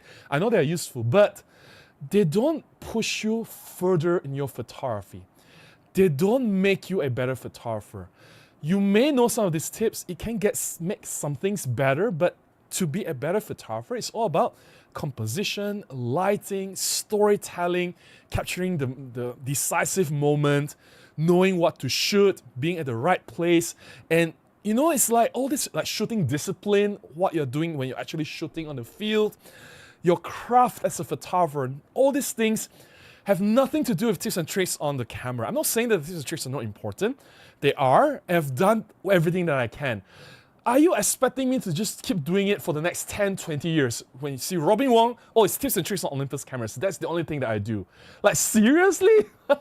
I want to think that I'm more than just a tips and tricks guy. I want to think that I am a photographer. I want to think that I'm a somewhat decent photographer. I'm able to do decent photography. I'm able to share something useful of photography. I want to be able to think that I'm able to encourage people to be better photographers. And if that's true, then I need to talk about photography. I need to talk about the process of shooting photography, like what I'm doing on this live stream now. But the fact is, nobody cares. Anyway, coming back to the Google Maps. Perth CBD, right? To Crowley Boat Shed. How far did you walk? My goodness. I actually walked further than that. I walked all the way to Netlands. Crowley Edge Boat Shed. That's 5 kilometers, 1 hour walk. It's amazing. I walk further up to, I think maybe it's just half a kilometer away to the university where I stay. So yeah, that's crazy. That's crazy, Marky. So anyway, Wolfie says, on lens tip, one of the best review website, it has 91.2 lines per millimeters wide open at the center. Did I test the 150 to 400? Let's see. OM system 150 to 400 mm.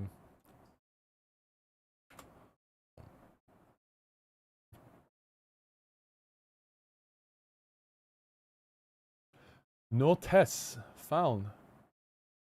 I don't think anyone tested it yet. Let's see. Let's try a different search.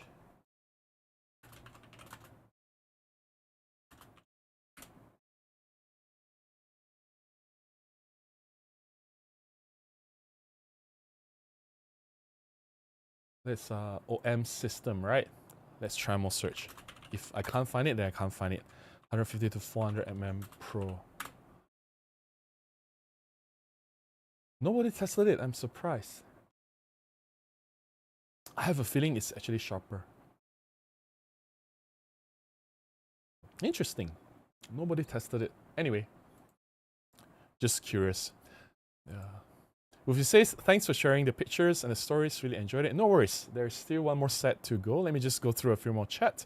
Wolfie says, Robin, I have a bit of another frustration with Sigma releasing an amazing lens and leaving Micro Four Thirds in the cold. They just released an amazingly good 15 f1.4 that's small and lightweight. Is it Sigma's fault though? I think should you be frustrated with Sigma? Think about it. Sigma is just making a decision that's best for their company, right? And if they were to spend money to create the lens or open up the lens for several options, mount options, they have to choose. They have to pick and choose the mount options that will sell well. And we don't have the latest data for 2025, but based on the 2024 shipping data, Micro Four Thirds is just maybe 3% of the market. If that is true, why would they want to spend money making this lens 15.4 available for Micro Four Thirds? That's only 3% in the market. It doesn't make sense, right? So they'll make it for Fuji, that's maybe 10%, Nikon, that's maybe 12%, Canon, Sony, they'll make up for like more than 50% of the market. They just want to sell the lens. They just want to make money. And if they open up the mount for Micro Four Thirds, they can, as you have suggested, they'll lose money. And what kind of a company will make a decision to deliberately lose money? I don't think it makes any sense. So instead of blaming Sigma, why don't we blame OM Digital Solutions and Panasonic instead for not doing well enough in the market? Like, what happened? Why did your market share drop below 5%? What kind of mistakes that have you done? And how can you remedy that? How can you gain more market share? At least if they can gain more than 10% market share, if Micro Four Thirds combine, OM System and Panasonic, they can get to 10% market share. Isn't that something that Sigma cannot ignore? They will say, okay, now this is 10%. Now it's worthwhile for us to open up this mount for Micro Four Thirds. I think I just saw an old article saying that OM System was #1 mirrorless in Japan. It was like in 2020 something, right?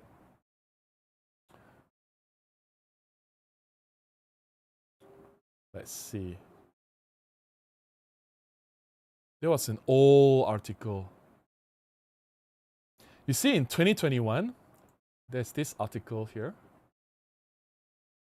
Olympus sales was the leader in Japan in 2021. Last time Olympus and OM System was #1, right? I think it's this was 2020. Let's see, maybe it's 2022. I can't remember.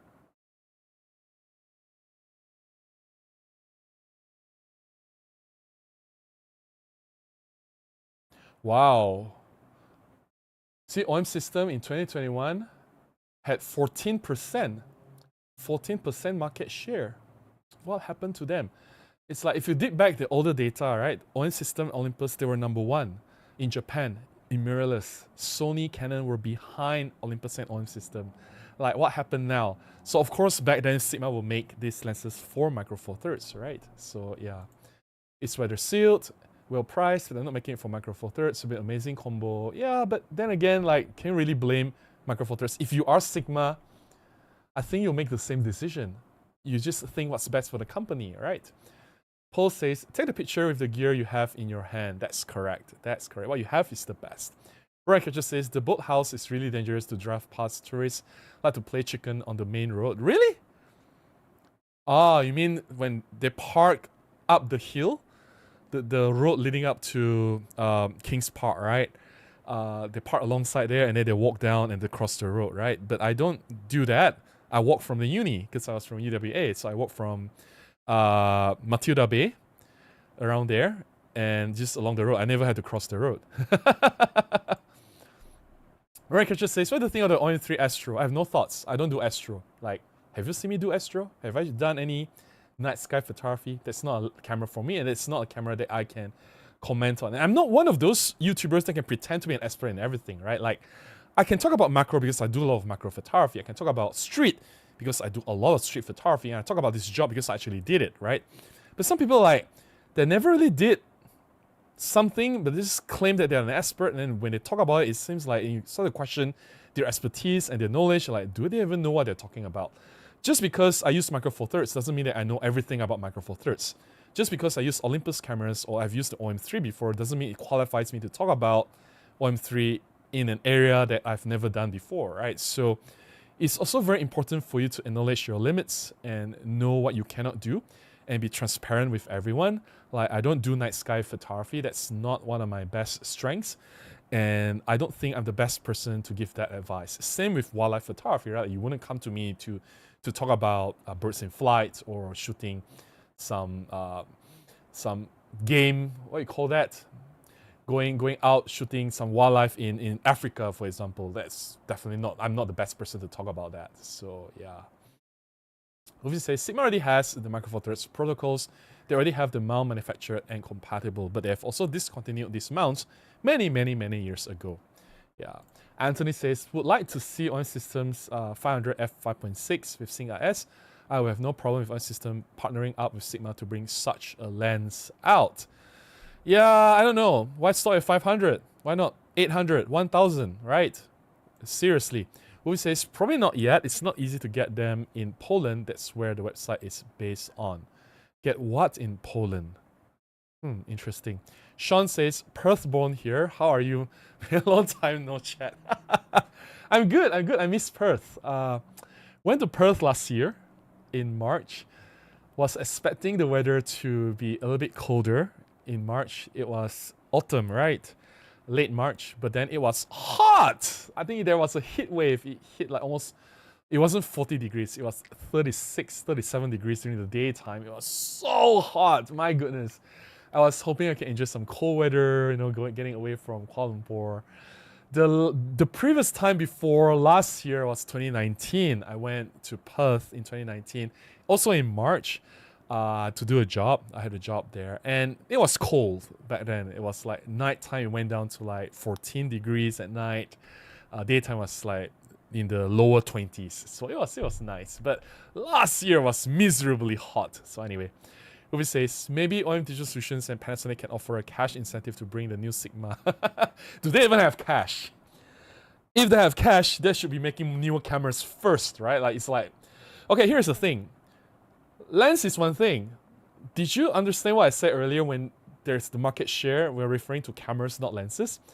When there's not enough cameras out there, who's going to buy lenses? The problem is there's not enough people using Micro Four Thirds cameras out there, or not enough people buying Micro Four Thirds cameras. And if that fact is true, that's why Sigma is not very keen on making lenses for Micro Four Thirds, because if no one's using the camera, then who's going to use the lens? So get people to buy the cameras first, which must also include lower tier cameras, more affordable cameras, entry-level cameras. More people buy the camera, then higher chance of people will buy other lenses. Yeah. Uvi says, I'll be willing to even pay for a bundle special order where you can pick 3 or more Sigma APS-C lenses to be made for the Micro Four Thirds mount. It's not going to happen. Yeah. Is it just me, or does the stream keep buffering for the last 5 minutes? How is... Maybe some people can comment on this, because on my end, everything seems fine. I don't have any drop frame. Drop frame is 0. CPU usage is only 1.3 seconds. Everything looks perfectly fine. Yeah, Crypto says, hi Robin, do you think OM5 Mark III will be released? Not that soon. We just had OM5 Mark II last year. If it's going to be released, it will be 2 to 3 years. Maybe not this year. Maybe next year the soonest, or the year after that. Most likely 2 years from now. Yeah.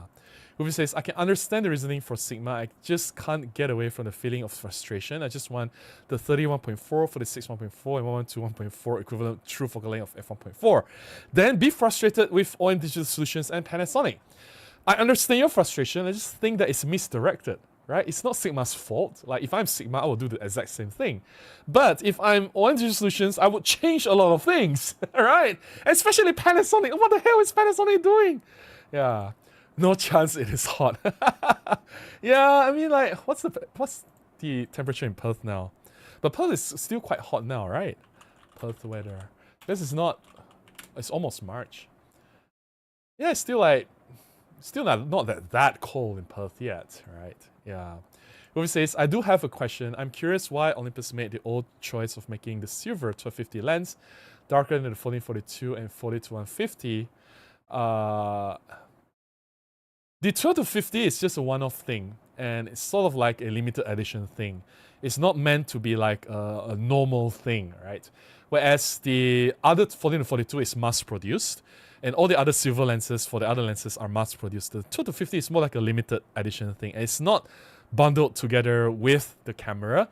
The bundled 12 to 50 of the camera is always black. If you want the silver, you have to buy it separately. Yeah. Yeah, I understand. So it's not a mass-produced thing. No worries, crypto. I appreciate it. Yeah. Yeah, they don't have like, yeah, I understand. 150 to 400 is not exactly a cheap lens. They can't just buy it, right? It will be ridiculous. All right, I've caught up with the chat, and let's get to the second part of the photo sharing. But let me drink some coffee and some water first. It's kind of sad, right? Like, yeah. How about the state of Micro Four Thirds at the moment?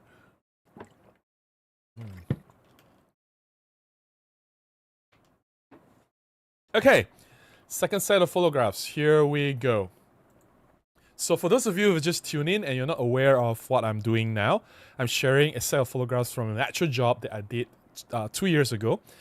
This is Yayasan Sime Darby Arts Festival. It's the largest performing arts festival in Malaysia, and I was very proud to be and privileged to be the official photographer for this event. I wasn't shooting alone. I was shooting with a team. Me and my team members, all of us were using Micro Four Thirds, mostly Olympus gear. I was using EMR Mark II for this with several Olympus and Panasonic lenses. And let me just open up the other side so I can see the as-if data. This was some street dance. Obviously, it's taken with 75 1.8, right? Street dance. And then, of course, on the main stage, this is the main stage, there's a lot of like performers, singers, songwriters having the session. I think each of them will have like 30 minutes, 20 to 30 minutes session throughout the day, right? This was 75 1.8. And on the lawn itself, this was very early in the morning. This was actually one of the first activities in the morning. All these photographs were out of order. This was something like a storytelling, and they actually act out the story. There's a wolf. I think the guy is a wolf, sheep, and something. I don't remember the story. It was told in Mandarin, Chinese. I don't speak Mandarin. Yeah, I'm a Malaysian, right? Don't mock me. My Bahasa Malaysia is quite fluent, so yeah, I can't speak or understand Mandarin. So yeah, this was an act that was done in Mandarin, and for the kids, this was a kids show. So this was 45 1.8. Yeah. And then some people playing sape. This guy was obviously from Sarawak, but he was I think based in Kuala Lumpur and performing here. So he's obviously playing the traditional instrument, which is sape. So yeah. And this was part of the percussion thing, the drums percussion thing that's happening in the crowd that asked the crowd to participate. And obviously I took this shot because of the expression of the guy who is conducting everything. He's the leader of the whole thing. This was the 45 f1.8. Always include the crowd, by the way. Always shoot the crowd, because it'll be very sad if the photograph is just centered on the performer and there's no one watching. So always include the crowd to show that, hey, this event is actually a success. There's actually people watching, cheering, and being there to support whatever that's being performed, right? So yeah. And expression, right? Look at the lady in the middle there, her burst of laughter and joy, and it just beams out, and that's the kind of thing that will make the photograph more dramatic, and that's the kind of thing that you want in your event photography, rather than everyone is just looking very bored, very rigid, like no facial expression whatsoever. So try to capture like laughter or any expression at all. That will definitely improve your event photography.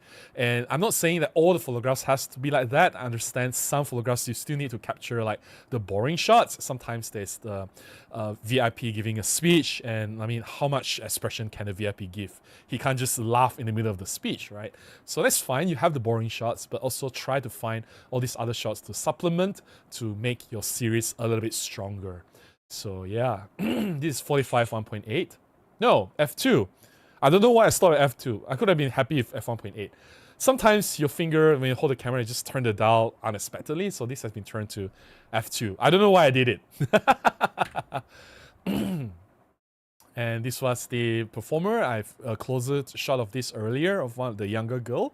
It's just nice that they all wear red, and it's very interesting because the dance, it's not an Indian dance. This is a Chinese traditional dance, right? Obviously in Cheongsam, red is a very Chinese color, and the choreography is also very Chinese, but they were performed by Indians, which is very, very cool. That's the cool thing about being in Malaysia. We are multicultural, and sometimes we have a cross-cultural thing. So this is like the Indian kids doing a very Chinese traditional dance. Let me just check my message and see if everything is fine. All right, cool. And yeah, the same martial arts guy earlier doing the sword dance. This was 75 1.8. I obviously don't want to get too close to the blade, although it's probably a dull blade. But still, it looks dangerous with enough force. Like with the right swing, he can probably chop something off with that. So yeah, and he's really fast. Like if you look at his movement, it's crazy. So for something like this, like I don't know if you guys have seen actual martial arts in action, and especially wushu from those Chinese like kung fu, right? They are extremely fast. To freeze this, I was using 1/2500 second of shutter speed. Or Americans would say 1/2500 of a second. I don't know, in Malaysia we say 1/2500, so different ways of saying it. But anyway, you need like super fast shutter speeds to freeze this kind of motion. Thankfully, this was outdoor under the sun, although I think it's overcast. I needed to use ISO 640 for this. I should have probably gone to ISO 800 just to be safe. This was 75 1.8. Yeah, just to share like things, the processes that went into my mind, how I got this shot. Like for this, definitely you have to care about the shutter speed. So I think I did not use shutter speed priority, I used aperture priority, but I keep my eye on the shutter speed. So I know I need it to be above 1/2000, so I just increase the ISO until I get 1/2000. So yeah, ISO controlled manually, of course. Part of the Kung Fu martial arts performance. This was 17, no, not 17, 12-40. It just happened to be at 17 millimeters focal length. This is a 12-40 lens. I don't think I brought the 17 1.8 lens. Maybe, I don't think I brought it. This is also a 12-40 lens, right? Shooting from the top. Because I was the official photographer, so I had the, not opportunity, I had access. I can go to restricted area. So this was the office area already at the top of the building, the second floor. So I can go up, go into like the office part of the building and shoot down from the balcony. So this part that I was standing, it was not accessible by the public. So take advantage of your access. If you are the official photographer, you can go to different locations, go higher up, get a different view. Like this is very important because I just want to show that there are like so many people there, at least almost 100 people watching this show. Like this is not even everything. There's more people on the left and on the right. I just want to, because if I go wider and show all the people, then it means that the stage will be too small. So I don't want the stage to be too small as well. There has to be some balance as well. So I want the stage to be more prominent in the shot, but you need to show that there's a lot of people watching this particular performance. So yeah. Hi John, how are you? I'm catching up with John tomorrow. John, I saw some messages on WhatsApp. I don't have time to look at them yet. I'll reply later. This was inside the Pentas 1, the biggest stage that they have. And this show, I already shot it days before, but this guy was not in the dress rehearsal. I think for whatever reason, was it Ramadan? It can't be Ramadan, it was August. Oh, my brain, okay, let me check. Ramadan in 2023. No, it wasn't. It was Merdeka month. I don't know why he couldn't make it. So anyway, my brain was confused with something else. So he couldn't make it, so I just went into the show to shoot him because he was missing from my previous shots. So yeah, this was the last one. This was, if I'm not wrong, it's a 75 1.8. Let me check. Yes, 75 1.8. And this was on the main stage again. A lot of performance, a lot of performance happening in the main stage. 75 1.8 again, ISO 400. This was in the main building, main entrance, some choir happening. choir. This was 12 to 40 f2.8. This was the bird thing again, outdoor, 12 to 40 also. Right. Again, it have to be wide angle, and I want to show this. Like you have a sense of location. At the back, you can see that it's a KLPAC building, which is very prominent. If you are in Kuala Lumpur, if you're involved with the arts, you will know that this is KLPAC. And you can see that half of the frame is dominated by the audience and the kids. That's what I want to show, right? It's the show, it's a performance done for the kids. And you can see the big bird coming in. That's the largest bird they have. So all these elements coming together to form, like to tell the story of what's happening in this particular event, which I think is very, very important. 12 to 40 f2.8, and you probably don't want to get too wide. I have a 9 f1.7. I can use that, but that will make everything too small and the bird will appear to be too distant. So you have to find a balance, choose the right focal length for that particular situation. The wider you go, the more distant you feel from the subject, right? So yeah. Again, a stage performance, a saxophone, 75 1.8 if I'm not wrong. Some kung fu, martial arts performance, the opening with all the flags and everything. More choir happening, right? From multiple angle. We almost, again, this is from first floor. Oh no, this is from the stairs. Yeah, this is from the stairs. There's a stairs going up. This is accessible. If you are there, you can go up the stairs and take this shot as well. So I'm not the only one that can have this particular shot. This is accessible to the public. Yeah. And yeah, again, more acrobatic moves by the the martial artists, the wushu martial artists. This was 12 to 40 f2.8, shot at f2.8. Yeah. Some people say, oh, you know, like Olympus camera cannot shoot action. Yeah, whatever. And more of the percussion thing happening outdoor. This was 12 to 40 again. As you've seen, I also capture going close and you can see the facial expression of some of the participants playing with the percussion instruments, and actually it is the facial expression in the shots that will make this particular image work. Yeah. Okay, I'm repeating myself. Just the last few shots, 2 or 3 more shots to go. All right. And this is the last shot. Something happening outdoor. They're playing with all this, I don't know what you call it, yo-yo? The blue light lit yo-yo out there. I have a few more shots of this. I have 1,000 shots from this festival. But of course, I'm not going to show all of them. I've only selected about 40 shots to share. All right. I hope you guys have enjoyed this sharing. It's a natural job that I did some time ago. My largest job, actually. Very proud to have done this job. This is the largest art festival in Malaysia. So yeah, pretty cool. All right, coming back to the chat. Let me drink some coffee, whatever that's left. And some water. And I'll probably stay on for another 10-15 minutes and we'll call it a night.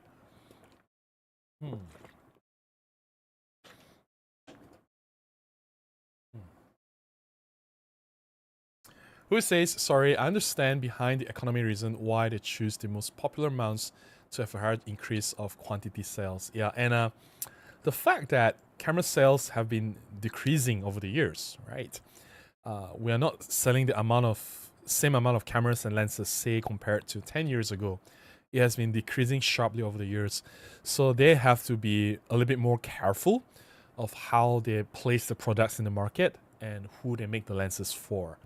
Obviously, targeting the larger players will be a good strategy for a third-party lens manufacturer like Sigma. Thanks, John. Appreciate it. And hi. Catch up with you tomorrow. All right. Yeah. Probably I'll bring some of my stuff over tomorrow. We'll see. Andrew says, I miss art festivals like this. They used to do an event called Urbanscapes in KLPAC. What happened to Urbanscapes? Huh? It's sort of like stopped, right? When was the last Urbanscapes? I know they moved to the city. They moved to the city. It wasn't in KLPAC all the time. The last one was in 2019. So I guess it is safe to say that COVID killed Urbanscapes. All right. Because after 2019, there's no more Urbanscapes. So I guess, yeah. Urbanscapes, really, right? COVID killed Urbanscapes. Kind of sad, though. kind of sad. So anyway, Ira says, yeah, it's Chinese yo-yo or Diabolo. Ah, okay, that's cool. Thanks, Robin. Now I'm thinking about 75 1.8 in my sleep tonight. Well, if you do a lot of events, you need like that distance, that particular focal length, then it's a must-have lens, right? Because I do a lot of event photography, I shoot a lot of stage. Not only it gives me the reach, but it also has bright f1.8 aperture, which is a big improvement over f2.8. You know how much that will make a difference for Micro Four Thirds. We can't really boost our ISO to crazy numbers. And the lens is so tiny, so compact. It's just the experience of using it's just so much better than, say, holding a 70-200 f2.8 equivalent for whatever full frame cameras, right? That's the lens that's actually preventing me. One of the reasons, main reasons that's preventing me from going full frame. Yeah. Goofy says, do you remember in a few years, Sigma announced a program where they would change mounts for their mirrorless lenses, contra costs? They would change the mount from Sony to Micro Four Thirds. No, I don't remember hearing that. Interesting. I don't think it's as easy as that, though. Like, anyway, maybe they can, maybe they can't. I don't know. No worries, Woofy. Always very happy to have you here and hear your thoughts. Noctilat says, man, the pictures that came out of the 75 1.8 really is on another level. The lens really paid itself off. And it's not even that expensive. Think about it. A 150 equivalent lens with bright aperture, right? And it's so tiny, like so tiny. It's smaller than this cup. I'm not kidding, right? Smaller than this Canon L lens cup, right? 75. I don't have it here with me, but the size is smaller than this. But it's like 150 and f1.8. Like seriously, it's amazing. Yeah, Andrew says, I don't do a lot of events, but no harm in dreaming about the lens. Dreaming is free. Yeah, that's true. That's true. Or portraits, right? It's a great, but you need like I said earlier, you need the working distance. Yeah. Anthony says, before bringing out replacement for OM1, they need to bring out Pan F style camera first. It needs to be smaller and lighter than the original Pan F with drastically improved autofocus. I don't know. I don't even know what they're doing now. We'll be happy if they bring anything out at all, right? It's like they don't even care about anything. So, Movie says, can I share something I've learned about Panasonic cameras that I did not know until recently, even though I shot many with Panasonic for 12 years? Yeah, go ahead. Yeah, we have time, right? Nothing else is, I mean, I've shared my photographs already. So we've come to the end of the, yeah, whatever I needed to share for tonight about that job, shooting an art festival with Micro Four Thirds. Right, yeah. Frank says, nice photos indeed, but what I really enjoy is your explanation about the process, the why and the how. Yeah, if only everyone enjoys that, right? Look at the numbers. We only have 41 people watching. If I keep doing this, my YouTube channel will die very, very soon. So the next topic I need to talk about, like, like, why FPSC is redundant. Micro Four Thirds is better. If that kind of topic, it's like, it's gonna fly. I'm gonna get like hundreds of viewers, right? It's kind of sad. Who says, I do miss shooting large city events like this since I was living in Romania and before I had severe anxiety problems. Ah, understand. So what was the thing that you want to share about the Panasonic thing? Let me know. Let me know. It'll be really, really cool. Yeah. Let me just go back to some of the earlier shots while waiting for more chat to pour in. Some of my favorite shots. So is there something else? No, I just want to share some of the shots. Let's see. Is there anything that I can share? When you know that the event is going to repeat itself, so there were 2 sessions of this, very similar events, you can like plan to shoot the first event, everything wide angle, trying to capture as much as possible, get the important shots. And the second event, you come in, you narrow down to the more dramatic shots. Like I go close up with the 75 1.8. Like for example, what was the shot that I did earlier? Like this. So this was done in the second shot where I have similar shots taken with a wider angle, safer shot, right? With him with more background. But when I go tighter, it's when I want to go more experimental and more dangerous, risky, right? Because you can miss, you move a bit to the left, I lose a shot already. So when you have 2 sessions, that's where you have to plan ahead and get all the safe shots first. And the second event, you go a bit more adventurous, like this close-up shot. I think I have a few more close-up shots of that guy. Like here, like when he jumped with the sword, right? So that's something that I can share with you guys. And in case some of you missed, all these shots were taken in JPEG. When I delivered the shots, they were not edited.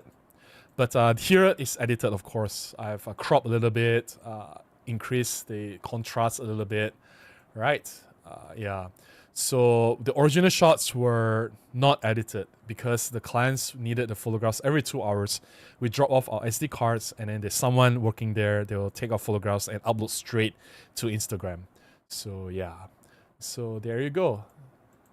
So a lot of these shots. Moments, guys. Also remember, just a reminder to everyone, capture moments. Moments like this is very, very important. I think for people like John is a very famous and successful wedding photographer in Malaysia. When we look at this, the camera will automatically click by itself. I think it will have that reflex. It will just shoot by itself, right? But for people who are not used to weddings or events, like these are the things that will make the shot. This is very, very, very important, right? Just a reminder to everyone, like this, like any hand gestures, any emotion, any expression, these are the moments that's very, very, very important. All right. Okay, let's get back. We have some chats already. Usually events, I shoot RAW plus JPEG. RAW plus JPEG is the way to go, but because in these events, they need the JPEG files. So what I do is, because I have 2 slots, slot 1 RAW, slot 2 JPEG. So I just take the JPEG and give it to them. Of course, they give me back the cards. That's why I still have the JPEG images, right? So you can make use of, you can shoot 1 card all RAW and 1 card all JPEG. Yeah. Anthony says the new Pan F style camera does not need a fully stacked sensor. When bringing out the Pan F replacement, they need to introduce an all new sensor with 24 megapixels. Like, I don't know. Like, I don't even know what works for them anymore. Honestly, if they care and if they want to listen to customers, they would have listened like 5 years ago, right? And by now, looking at what came out from the market with the OM5 Mark II and OM3 and OM1 Mark II, it seems like they don't really care about what people say. They just decide what they think is best for the market. And if they keep going like this, the market share is just going to shrink further and further and further, and to a point where one day they have to just shut down, right? So I really hope they listen. I really hope that they don't just do things what they think is right, because if what they think can work, if they really can work, they would have worked by now. The fact that they are doing so poorly in the past few years shows that whatever they're doing is not working. They need to change, right? So hopefully they do change in time. Yeah. No, just standard color profile. What you see is almost straight out of a camera. I did not change the colors. And like, honestly, there's no reason to change the colors.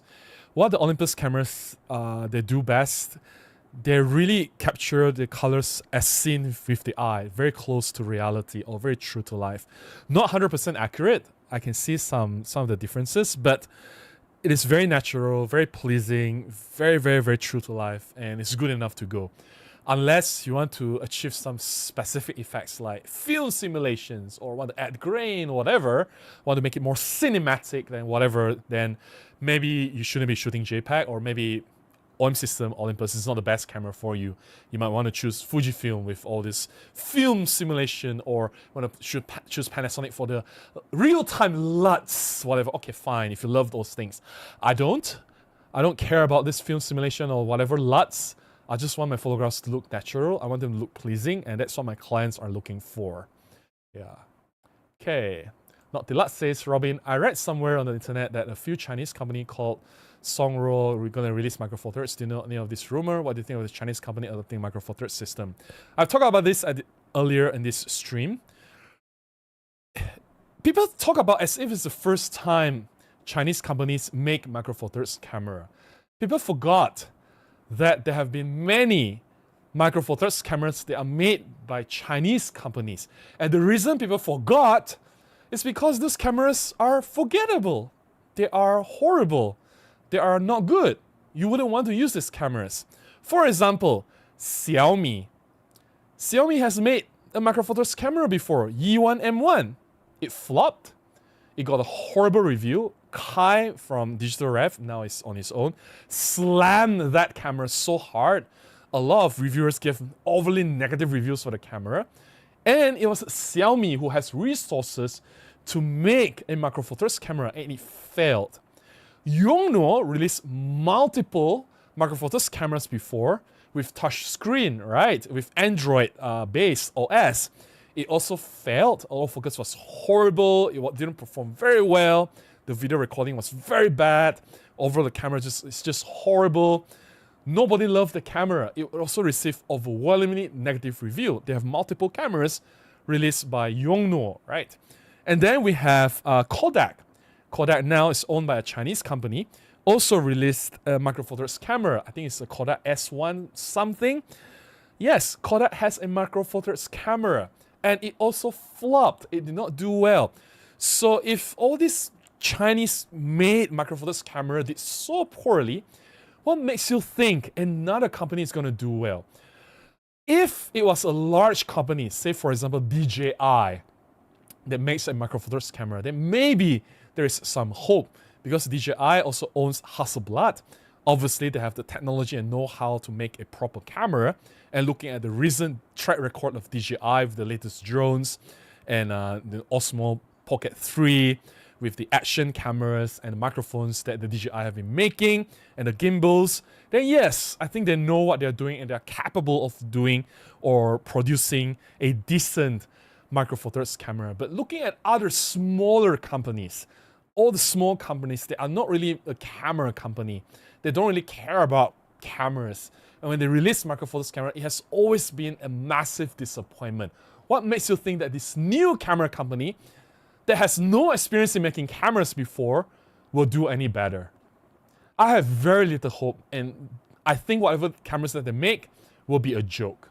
That's my opinion. I don't know why people forgot. Like, seriously, they have attempted to make micro four thirds, and none of them come close to what Panasonic and Olympus have been doing. And looking at Panasonic and Olympus, I mean, back in the day, they really poured everything they have into R&D. They give the best image stabilization, 5-axis image stabilization, right? They use the best computational photography. They put in whatever they think or whatever they have at that time that is the best into the camera. That's why our EM1, EM1 Mark II, Panasonic G9, Panasonic GH series camera, all these cameras were top performing. They were doing so well that I can use these cameras instead of using full frame cameras for my job. But if this Chinese company is going to come in like Yongnuo or Kodak or Xiaomi, they're going to cut corners, right? They take away the 5-axis image stabilization, they take away the computational photography, they take away all these nice features and capabilities. They just strip it down to a very basic camera, and they just want to profit from the camera, calling it a micro four thirds camera that has no performance or capabilities at all. Why want to do that, right? And why want to choose that over my current setup, like from Olympus or Panasonic? Whatever that I have now is way better than whatever that those Chinese companies have done before. I'm not saying that we shouldn't give them a chance. I'm not saying that there's no chance that, or there's no possibility that they're going to make it or going to make a really good camera. There is a slight chance they'll be successful, but until then, no, I'm not gonna place my bets, man. I'm sorry. So yeah. Okay, let's see. Wolfie says, it was Sigma would change the mount and electronics for a fraction of the cost of buying the same lens in multiple mounts. You could ship it to Japan. No such thing in Malaysia, unfortunately. Apparently, Panasonic cameras work better in AFF focus mode instead of AFS. What the hell is AFF? Autofocus F? AFS? And better than AFC. Of course, the AFC is horrible.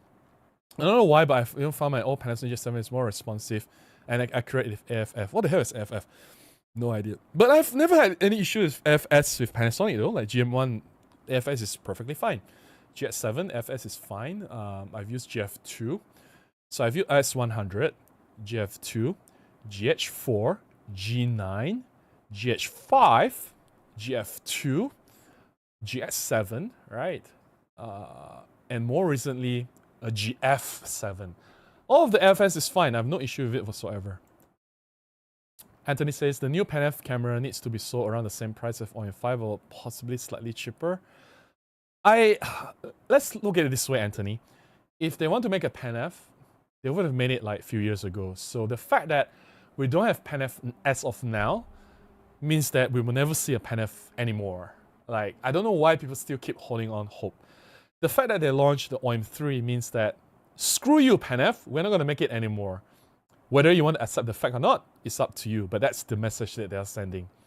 Ufi says, it even works better with newer models. Maybe Panasonic put more effort in the software performance of FF, like Sony works better in FC than FS. I don't know, like what's the problem with FS? I never complained anything about Panasonic's FS. I only said that the FC is bad because obviously to track moving subjects, it obviously doesn't work. There's the pulsing problem, right? Yeah. I've also noticed less wobbliness in live view and more accurate than other modes with FS. I've never noticed any wobbliness with the FS. Vamagama says, beautiful set, love the wushu shots. I don't know how you do it, but it drives me crazy to shift from wide to close-up shots. I said there were two separate performance. So the first performance, I think I shot everything mostly with 12 to 40. Of course, I zoom the lens from time to time. Then the second session that I go in close, like really close to all these like close-up shots with the 75 1.8. Hey Entrio, how are you? Very good to see you here. Hope you're doing well. The Malay women are so gorgeous and cute. No worries. Vavagavaga says, I have two friends going back to Olympus from Fuji and Sony. The reason is they hate editing but didn't expound on the specifics. Yeah, Fuji colors sucks. Sony colors, I think they've improved a lot recently, but I haven't tried the newer cameras, so I can't say. Frank says, well, the reason I watch your channel is your style and that you are a professional people photographer and not only a YouTuber, like so many other channels, is your unique selling point. Keep it going, Robbie. No worries, no worries. I'm still here. I am not going anywhere. Yeah, Ufi says, while I would welcome Chinese Micro Four Thirds cameras, but Chinese can't write software and reliable performance on their first product, just look at the smartphone market with their own OS like Huawei. Well, I beg to differ though. Look at DJI. DJI's products are doing well, and so far so good. No complaints with DJI's. I mean, don't talk about the earlier products from like 5 years ago, right? I'm talking about whatever they've launched in the past 2 or 3 years. They've been hitting a lot of home runs recently. Wolfie says, I mean, what nobody is talking about is the really bad chips, and sensor manufacturing is going to hit really bad this year because of AI and data centers sucking up all the supplies. I don't know how this is going to affect cameras. I'm not very well aware of whatever that's happening in the manufacturing side of things. But if it's going to hit, then I guess the only thing that's going to happen is just going to drive the price up, right? I think the supply is still going to do fine because it's not like everyone is using cameras these days. It's probably going to affect smartphones more than cameras, I think. Uvi says Micro Four Thirds will be hit hard because they already struggle to keep making and improving their supplies and sensors. I really hope it's not going to hit. Well, the thing is, I think whatever that they already have it. They buy in advance, like the sensors and the processors and the parts. They just have to put them and make them together and do the camera. I don't think it's going to hit them that hard. Panasonic FF is an alternate mode that goes from FS to FC depending on the subject moves based on contrast. I know it sounds really weird, but I have others confirm this too. Well, let's put it this way, Wolfie. If it works, if it's so good, right? I mean, Panasonic has been around for so long, and this mode has been there for a while. Then, of course, it would have worked, and people would have raved about it. But the fact that even Panasonic themselves went and do face detection autofocus, that says a lot. It says that whatever that they implemented before this was not good enough. That's just the plain truth. All right, with that, that's it. That's all I have to share for tonight. Let's call it a night. Thank you so much for staying with me on this stream. Although I know this is not like the most popular topic, but yeah, I thought it would be important for me to share some of my jobs with you guys and talk a little bit about the photography process rather than just gear. Like, oh, we should have Pan Mark II. Oh, we should have the new ON5. Oh, this is what Micro Four Thirds should be. Or why full frame sucks and things like that. No. I think it's important to take a few steps back and remind ourselves of why we pick up the camera in the first place, to actually enjoy photography and to capture actual images. I hope you guys have found the sharing beneficial. If you do, please consider buying me a cup of coffee, or you can contribute to my PayPal, links in the description below. I'll do my best to share as much as I can, and I encourage everyone to shoot more and be a better version of yourself, be a better photographer. Right, no live stream next week, but live stream resumed the week after. I think next week we may have members only live stream, should be happening next week. But regular programming will happen as usual. There'll be 2 videos again next week, one on Monday, one on Thursday. Monday one will be very, very interesting. something that even I did not see that coming, but I can't wait to share the Monday video with you guys. Alright, until then, please go out and take more photographs. Bye-bye.